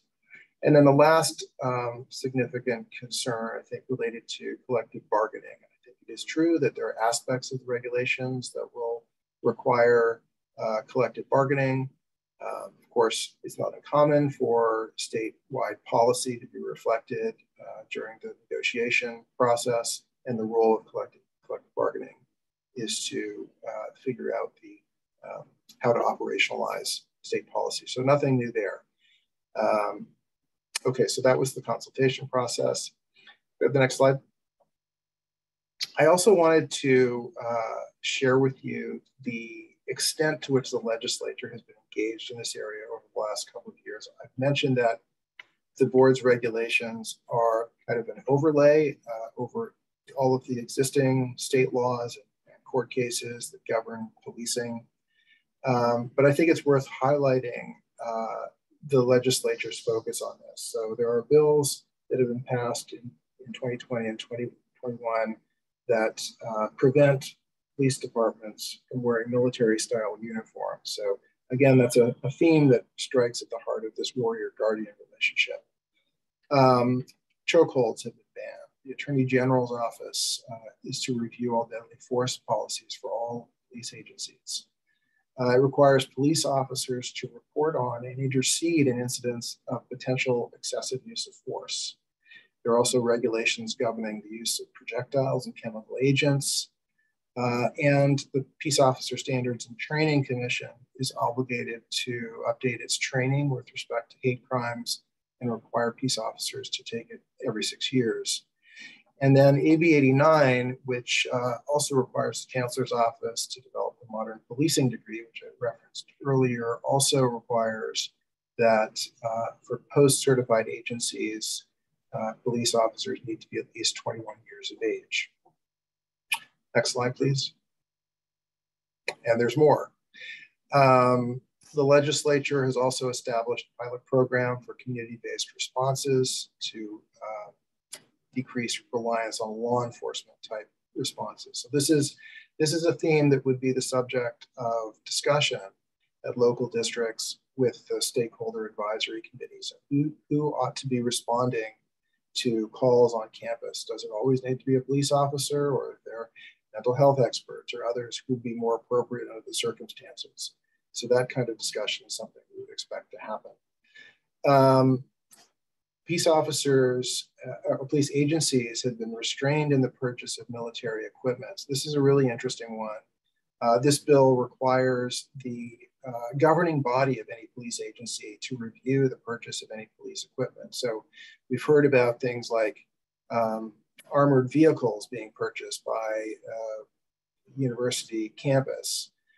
So we might have concerns about those kinds of purchases, but military surplus can also mean like folding chairs and things. So there may be very, very legitimate and acceptable uses for these kinds of purchases, but the law now requires local districts to make those decisions. And you may have noticed an echo of this in our regulations, which deal with and the purchase of military equipment by an auxiliary organization. So what we would be saying is that if an auxiliary organization planned to make a purchase, that decision would have to be reviewed by the police agency's governing board again. So that's preventing a workaround.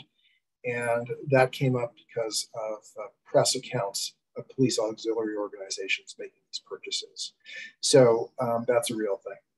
Then positional asphyxia has been prohibited. False statements in police reports. You think that was an obvious one. It wouldn't need another law, but there's another law addressing that. Police gangs have been prohibited. You may recall allegations surrounding the Rampart division in the LA Police Department. Goes after some of those practices. And then Post, actually for the first time, is going to be in a position or required to determine peace officer fitness and to decertify unsuitable officers. So there are opportunities for us to be coordinating Post on those kinds of issues as well. And then I've mentioned earlier that there is increased public access to peace officer records that we would expect our districts to be taking advantage of. Okay, so that is the presentation. I would like to turn this over at this point to Chief Wade to share her comments. And then following Chief Wade, Stephen Kerder is also here to provide a student perspective. And I want to note that both of them were members of the task force and would be happy to share their experience on what they learned and got from the process. So thank you. Chief Wade. Thank you. So yes, I'm Amber Wade. I'm the Chief of Police at Napa Valley College. So we're so lucky to all be in California. I tell you that much. So first I want to thank you, the Board of Governors, for your work on this. And I really want to thank the Chancellor's Office and every single member on our Campus Police Reform Task Force, including our great facilitators that we had. I will admit, when I started this process, I was a little bit hesitant stepping into it, but coming out on the other side of it, I am very thankful for this opportunity. Although saying that, I realized that really the work has only just begun. So I want to highlight the process a bit, because this isn't easy. We're talking about police and security departments within all of the community colleges, and we're all very different. So I think it was very beneficial that the task force was such a diverse group from across all of the colleges. And with the great facilitation, I believe that everyone's voices were heard, especially that of our students. And we all know that's really the most important. Hearing what everyone had to say, including our experts that spoke, I really learned a lot, and I've already started to implement many of these changes on my campus.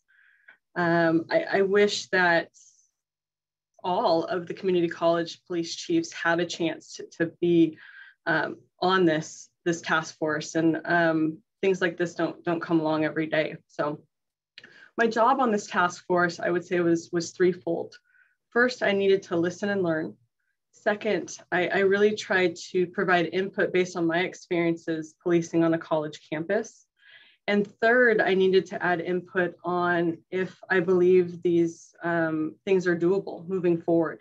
You know, if this task force and the regulations can really make a difference in helping colleges change their policing and security cultures that they've developed.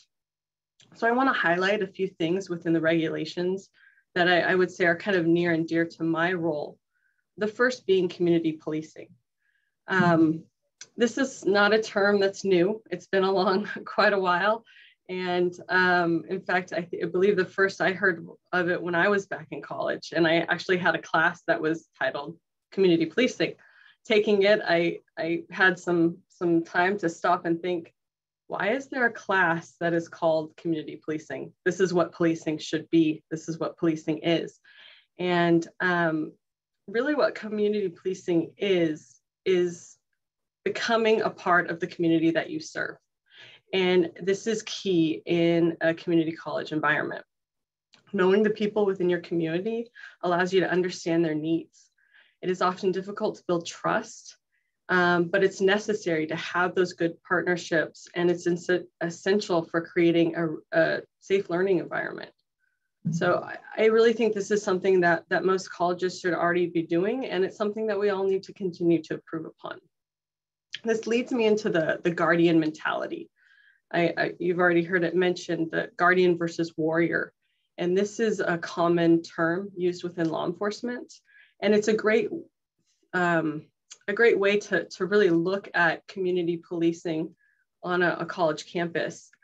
Creating a safe and comfortable learning environment is essential for student success. It's essential for us as the police or security to ensure that we're protecting our students and staff and the public, and allowing them to feel safe, learning, working, and speaking out with their values and opinions. To me, it's that whole idea of protecting, not hurting. So really focusing on the guardian rather than the warrior. Helping with community policing and the guardian mentality is evidence-based policing. You'll see these all kind of linked together. Evidence-based policing really is a proactive approach for policing practices and guidelines. And it's using the data to constantly evaluate, educate, and grow. So this is essential because our society is in a constant state of change. And our students are so much of a part of that. In fact, they're mostly on the forefront. And so we need to educate ourselves. We need to grow, develop, and evidence-based policing really helps us do that. We already collect a great deal of data, things like the Clery or Student Right to Know report and those statistics, STOP data through the Racial and Identifying Profiling Act, but we need to do more with this data. And I think the Chancellor's Office can come in and really help us with accumulating that data and helping us better use it and moving forward. Most of what I've talked about so far, I believe departments should already be doing, but it will be a challenge for some that might be a little behind. The good thing is that there's something for all of us to work on and continue to grow and do better. There might be some additional costs. I think one of those would be the body cameras, but to me, these are 100% essential. I know my department's been using them for probably over 10 years now, and it's part of our equipment. It helps our community and it helps the officers as well. Time for essential and advanced trainings, and also things needed to be a post-certified agency, might be difficult for some departments, but really implementing this, you're going to produce police officers that have much more training. They're more diverse and experienced skill sets, and just a better, well-rounded officer with all of those trainings and having that post-certification. So overall, I see the majority of these regulations taking time and effort. It's not going to be an easy task. It's complicated and nuanced. And I really appreciate the Chancellor's Office stepping up and taking the lead in this charge. I think we owe it to our students and our community to make these necessary changes, to continue to grow and learn and develop and really just do better as a whole. Thank you. Mark, I don't know if I'm returning it back to you or opening up to questions yet. Thank you, Chief Wade. Why don't we hear from Mr. Couture, then we'll have questions.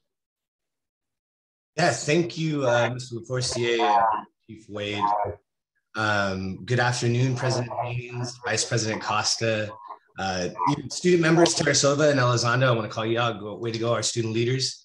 Members of the board, Chancellor Oakley, Deputy Chancellor Gonzalez, and all our distinguished guests and stakeholders on the call. My name is Stephen Couture, and I'm really honored to be back in front of you, advocating for this crucial and much needed reform to this part of our system. Today, although this is only the first read, I'm really urging the board to accept the work that was done by this task force. And after the second read, really approve the regulations being recommended.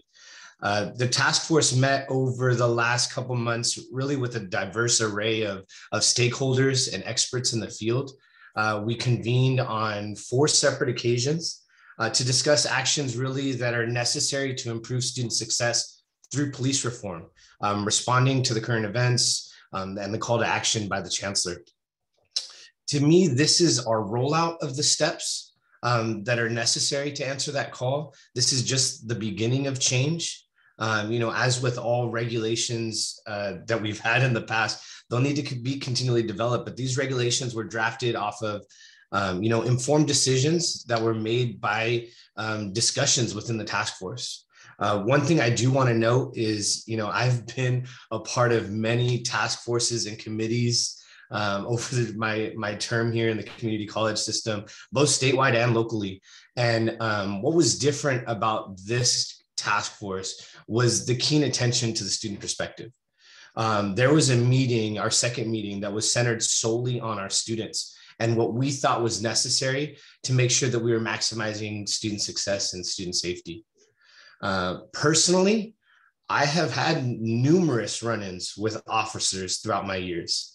I know right now, currently, I only exist in a little box on a Zoom screen, but don't let that fool you. I'm actually 6'4", 260-pound student of color with a man bun. And, I've been in many different situations where I've had to deal with officers. And I've been told that I can be a threatening presence. That's until you get to know me, right? So it's not unfamiliar for me to have all eyes on me when I walk onto a campus, as it is for a lot of other individuals, a lot of other students. It's not unfamiliar for me to be followed by officers just to make sure I wasn't up to no good. For me to be singled out in a group as the guilty party because I look the most threatening. And that's, the story of a lot of our students. Their experience on our campus is different because of, the way that they look or the way that they talk or the way that they dress. Too many times I hear that, officers don't care that we exist on a campus until we actually do something wrong. So over the last couple of years, our system has really made strides to create a more welcoming and safe environment for all of our students and our communities, right? Our students led that charge. It was just last year that I was here on behalf of the SSCCC, calling for action with a focus on DEI as I presented to you the SSCCC's anti-racism student plan of action. We called for things like diversity training, for confronting and addressing racial profiling and microaggressions, for creating an environment where students can thrive while being their authentic selves, you know, that they can wear their Afro and not have to be singled out as that individual. So these regulations that we're presenting to you today are just another step in that right direction. I want to bring to light just a few of the regulations that I think as a student are very critical. The first regulation is that of the advisory committee, as Mr. LaForestier had said. You know, that's referenced in section 59702C. The regulations call for a public safety advisory committee to make recommendations to the district governing board related to district policies governing campus public safety. You know, this is an opportunity for our students to be involved, where they can give recommendation on policies on matters like the use of force, on handcuffing, on recruitment, complaints, discipline, and many other things that are called out there. Also, they'll be used in the developing of the public safety compact that was referenced earlier. That's also in 59702. And that's an agreement between our stakeholders and the officers for the requirements for the delivery of public safety services on campus. Who gets involved, when, and where? Whether it's the role of the campus police officer, or maybe a mental health or social services worker, or administration, or another entity. Because this is crucial in moving forward, because we've heard and seen stories of the wrong people getting involved at the wrong time. Third is our commitment to DEI. In section 59704, I want to quote this because I love what it says. It says that district recruiting materials must prominently indicate that applicants for a campus public safety personnel position will be required to demonstrate a commitment to diversity, equity, and inclusion principles. The evaluation of that public safety personnel during their term of employment shall include consideration of the employee's commitment to these principles and to their contributions to student success. So if we as a system are committing to DEI as a core value, you know, as a commitment, then everyone who steps foot on our campus, especially those that are employed or that are contracted by that campus, should demonstrate those principles. And this falls in line with that student plan of action that I referenced earlier. And lastly was the issue of campus policing. This is where our collaborative partnerships between the police and those that they serve are developed, where proactive engagement happens, right? This is where the officers of a campus immerse themselves in the community that they serve to better promote success. So I want to leave you with a short personal story that I have of this actually happening to me on campus. As I said earlier, I've had a relatively negative experience with officers. You know, experiences of intimidation to a point where I really feared the next time I ran into an officer. And that's the case with a lot of our students. And it wouldn't surprise you then that, you know, there was an instance where I was leading a student government meeting and an officer walked in. As a student that had a negative experience, my blood started rushing, my heart started beating faster, and thoughts in my head came up, oh, great, what did I do now? Right? The officer proceeded to stay the entire meeting. So that even made me sweat even more. I was nervous. What's going on here? But to my astonishment, at the end of the meeting, the officer started greeting students as they left. I, as a student that thought I might be in trouble, stayed until the very, very end, and I was going to be the last student, just in case the officer left before me. But instead, he actually proceeded to introduce himself to me. He thanked me for being a student leader, and he even gave me his business card, which I still have to this day. This is what he told me. He told me that as student leaders, we have a pulse on the campus. And if he was going to be successful here, he would need to have a good relationship with students, and where better to start than with the students who serve them. That's a perfect example of an officer doing the right thing. That hit me different, right? That gave me a different experience on my campus. For once, I received an officer's card that did not have a case number on the back. We need more of those officers. We need more of Officer Stankovich. We need these regulations to pass so we can develop those officers, right? That's what we do as a community college system. So I want to thank my fellow task force members for developing their time and their expertise to this work. And I really want to thank the Chancellor's Office for convening the task force and the opportunity to allow me to serve. Thank you, Stephen. And thank you, Chief Wade, very much for being here and for your commitment to the task force work over the last year. Okay, so I think now is the time for the board to share comments, questions. So thank you so much for that presentation, and a special shout out to Stephen. Thank you for telling your personal story. Our personal stories are very powerful, and they change lives and they change minds. So thank you again. I am now gaveling the public hearing on item 5.1, the proposed amendments to the California Code of Regulations, Title V, concerning campus climate and public safety, is now open. The purpose of the hearing is for the Board of Governors to receive comments and testimony from members of the public regarding the proposed regulatory action. So at this time, the floor is open for comments from the public. We will accept those comments, and then if there are questions from the board, we'll follow up. So the floor is now open. Are there public comments? The public comment period for item 5.1 is now open. Please use the raise hand feature to make a comment on this item. If you are calling into the meeting, press *9. You'll have a maximum of 3 minutes. This item did not receive any comments, and I will hand it over to Gary for any hands raised. President Haynes, there are no hands raised. Thank you. Fait accompli. But now we're going to find out if there are any further comments from our board members.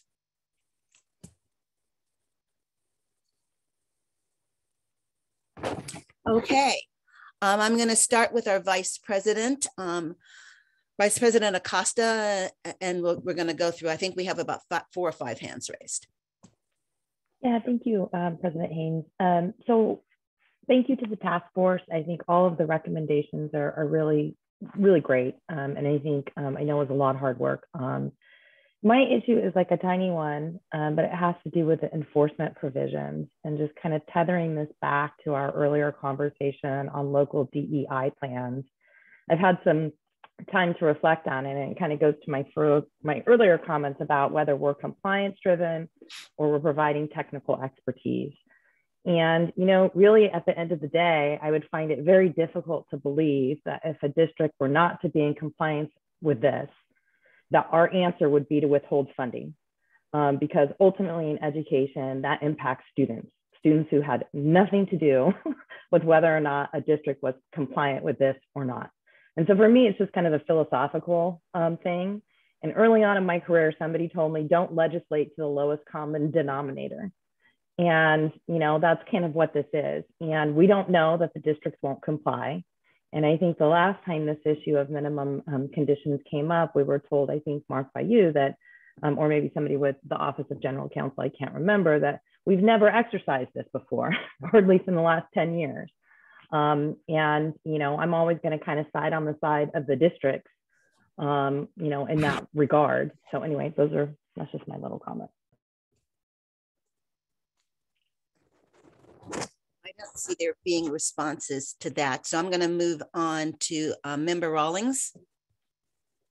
I just want to start off and thank everyone that was involved in the task force. I'm probably the only person here who's represented public safety and police officers previously in my role as a union president.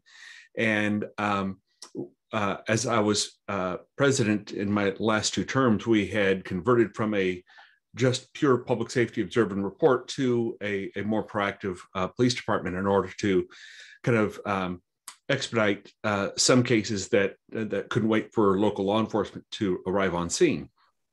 And so this work really is reflective of a lot of the learning that I had gained during that time. And even though that was several years ago, this now takes that and builds on it. And I recall how much difficulty there was in getting things like a public safety oversight and advisory committee implemented. And so I think this is going to create a great foundation for local discussions that is absolutely critical on our campuses. And it's going to give a a location, a place, an environment, a topic of discussions that is going to allow local decisions to be made inclusively and comprehensively. So I thank you for this work. I know there's a lot more to get done, but this is a great start.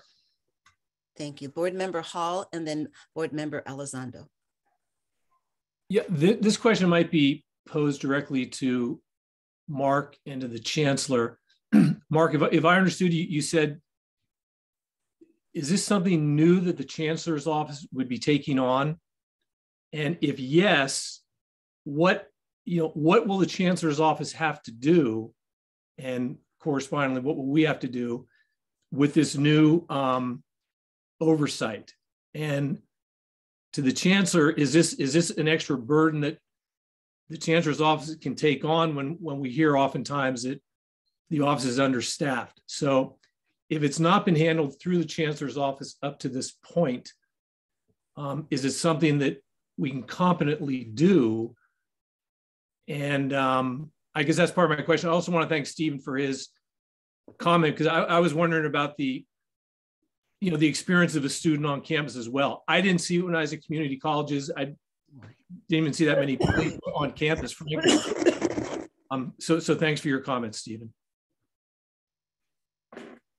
Thank you, Member Hall. So I'll start, and Chancellor, you might have some other thoughts. But so when I said this is a new thing, this is a whole new set of regulations. The Board of Governors has not endeavored to set policy for local policing before. But as Vice President Costa mentioned, there is a distinction between the enforcement mechanisms that exist under the minimum conditions. The board sets policy in a lot of areas, and it's often our approach to provide support rather than compliance, right? So these regulatory policies that we're requiring are new. We would expect on the natural that community college districts would endeavor to implement them in good faith, like they do other policies. But I think there is going to be room for additional support, either from the Chancellor's office or orchestrated by the Chancellor's office, perhaps using existing funding sources, and also capturing the efforts of local officials who are interested in helping us move this initiative forward. So we've undertaken this kind of approach before, but I think that one of the task force recommendations is some additional resources in the Chancellor's office to help move this forward. And I take your point. We have lots of new things and very little staff to do it. I think everybody will agree to that. But I think that arising out of the events of the last couple of years, the call to action, the express charge from the Chancellor to come up with recommendations, I think this is, if this is an expression of our values and what we think is most important, then we need to carry that forward in our talking points with the folks who fund us. And I would just agree with what our General Counsel just said. I think there are things that we would like to do, and there are things that we have to do. This falls into the core category, in my opinion, of things that we have to do to support our campuses. And by and large, we're creating the scaffolding as well as the cover for the campuses to do what they're trying to do anyway. I think by and large, districts are already moving in this direction. Is it possible that one, maybe two districts may reject these recommendations? Yes, and then we will be transparent about that, bring that information back to the Board of Governors, try to work with that district. But by and large, this is meant to be a supportive opportunity to districts and to set some minimum expectations. And just to follow up, and again, I heard what Stephen said, but I mean, has there been an increase in problems between police officers and students on campus in the last few years? Or has this been an issue that's been around for a long time and we just haven't dealt with it before? Or has there been, again, an increase in friction between police officers and students? So while I don't have any specific data in front of me, certainly over the last probably 10 years, we have heard reports from different districts and concerns from different districts. Some of these have come up in our own Chancellor's Office tour visits about concerns that have been raised. And certainly, you know, with the aftermath of the George Floyd murder, there were some practices that were clearly articulated as being, as needing reform. And so some of these, some of our colleges were dealing with, some of them were not. So part of this as well is helping our colleges identify these practices and be able to move forward to eliminate them before they become problems. But certainly on any campus, in any urban or rural community where there is large populations of students of color, these concerns have been raised in the past. I don't have quantitative data on that in front of me, but we do field several complaints throughout the year and have been, and certainly over the last 5 years, I would say that we've heard more and more of them.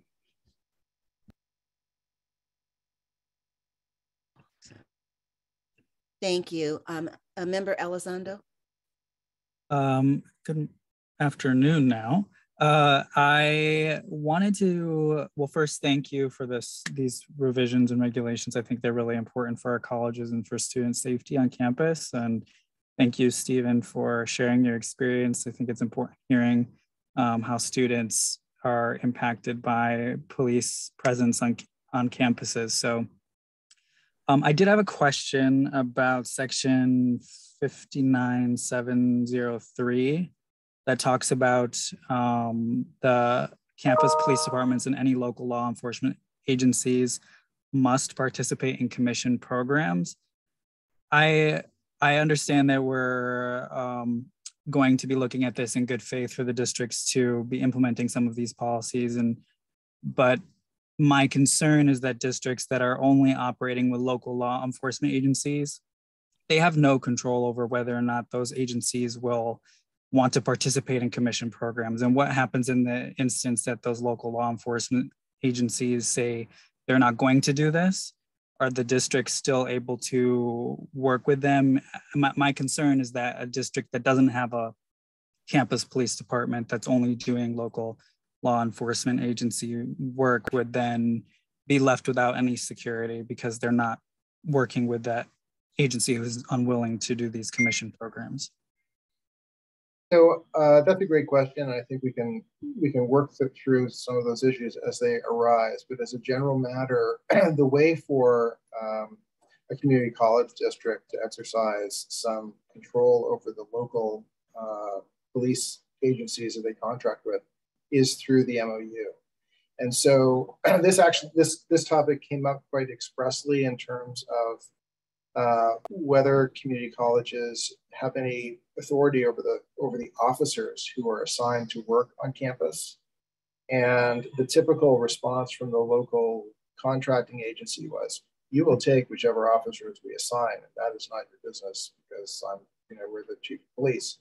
But one of the I think the attributes of these regulations is that then becomes an enforceable policy that the local district can take into its negotiations with the local police agency and say, here, we have to comply with these requirements. So whether it's certification, training programs, selection of officers, that becomes a topic of conversation in those local MOUs. And these regulations will provide some backbone for the districts in those discussions. Okay, so mostly it'll be as a situation occurs, we'll handle it. Okay.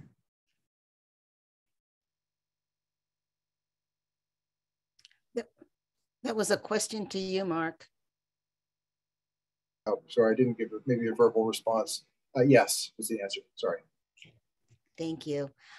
So we're going to have Member Shabazian and then Member Perry.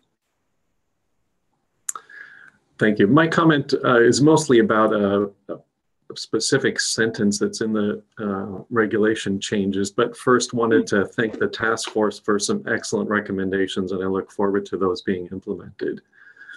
The section, it's section 51102 about enforcement that Vice President Costa referenced earlier.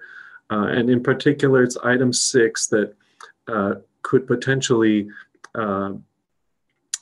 require a district to reallocate its funds. So that would be our chancellor's office. We're making that kind of requirement of reallocating funds. And to me, that seems like an extreme measure to be included in the regulation. As I understand, we already have the authority to withhold funding, and I imagine that creates an incredible amount of leverage to get these minimum standards accomplished. And it sounds like by doing it in this way that's proposed in item 6 here is that there wouldn't be public input into this reallocation of the local budget, and also could potentially bypass the local decision-making process, including participatory governance. So my take at this point is that we remove that item 6 that would require a district to reallocate funds. Thank you. Yeah, well, let me just respond to that this way. So I think actually the more threatening element of the existing minimum conditions is just pulling funds without a reallocation, because then the district wouldn't get them any at all. On the other hand, I think because that is such a bludgeon, it's not really a realistic enforcement mechanism for the reason that Vice President Costa mentioned, which is the only ones who would suffer, or the students would suffer, if those funds were withdrawn from the district. So it has never been a particularly realistic enforcement mechanism.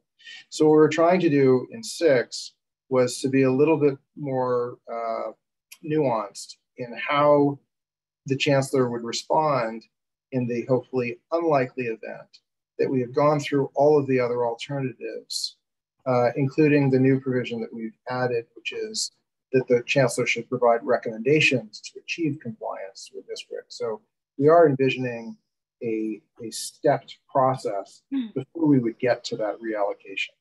So hopefully that is the rare case that never happens. But I think it is a more realistic mechanism.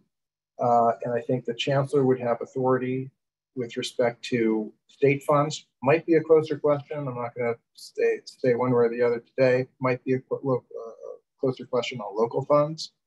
But the chancellor is exercising authority that ultimately comes from the legislature here, which has plenary authority over local finances and local education. And so I'm not willing to accept that there might be a legal problem with the chancellor exercising this authority. Now, the public process that you've alluded to, and whether local consultation might be appropriate, that's another conversation, although I do think that would be unusual in the context of what is really more of an enforcement piece, where I think you would want to have the authority of the chancellor, CEO of a district, to work through these issues. The ultimate result of those communications would become public, but I don't think you'd want to have those kinds of discussions happening in an open meeting, because I just don't think you would have the kind of candor that is sometimes necessary in that context. So that would be my response. Thank you. Member Perry, and then Member Aguinaldo. Thank you. Apologies in advance. I have a one-eyed barking dog in the background that I can't quiet. So mine is just a comment on, I really want to extol the kind of leadership that made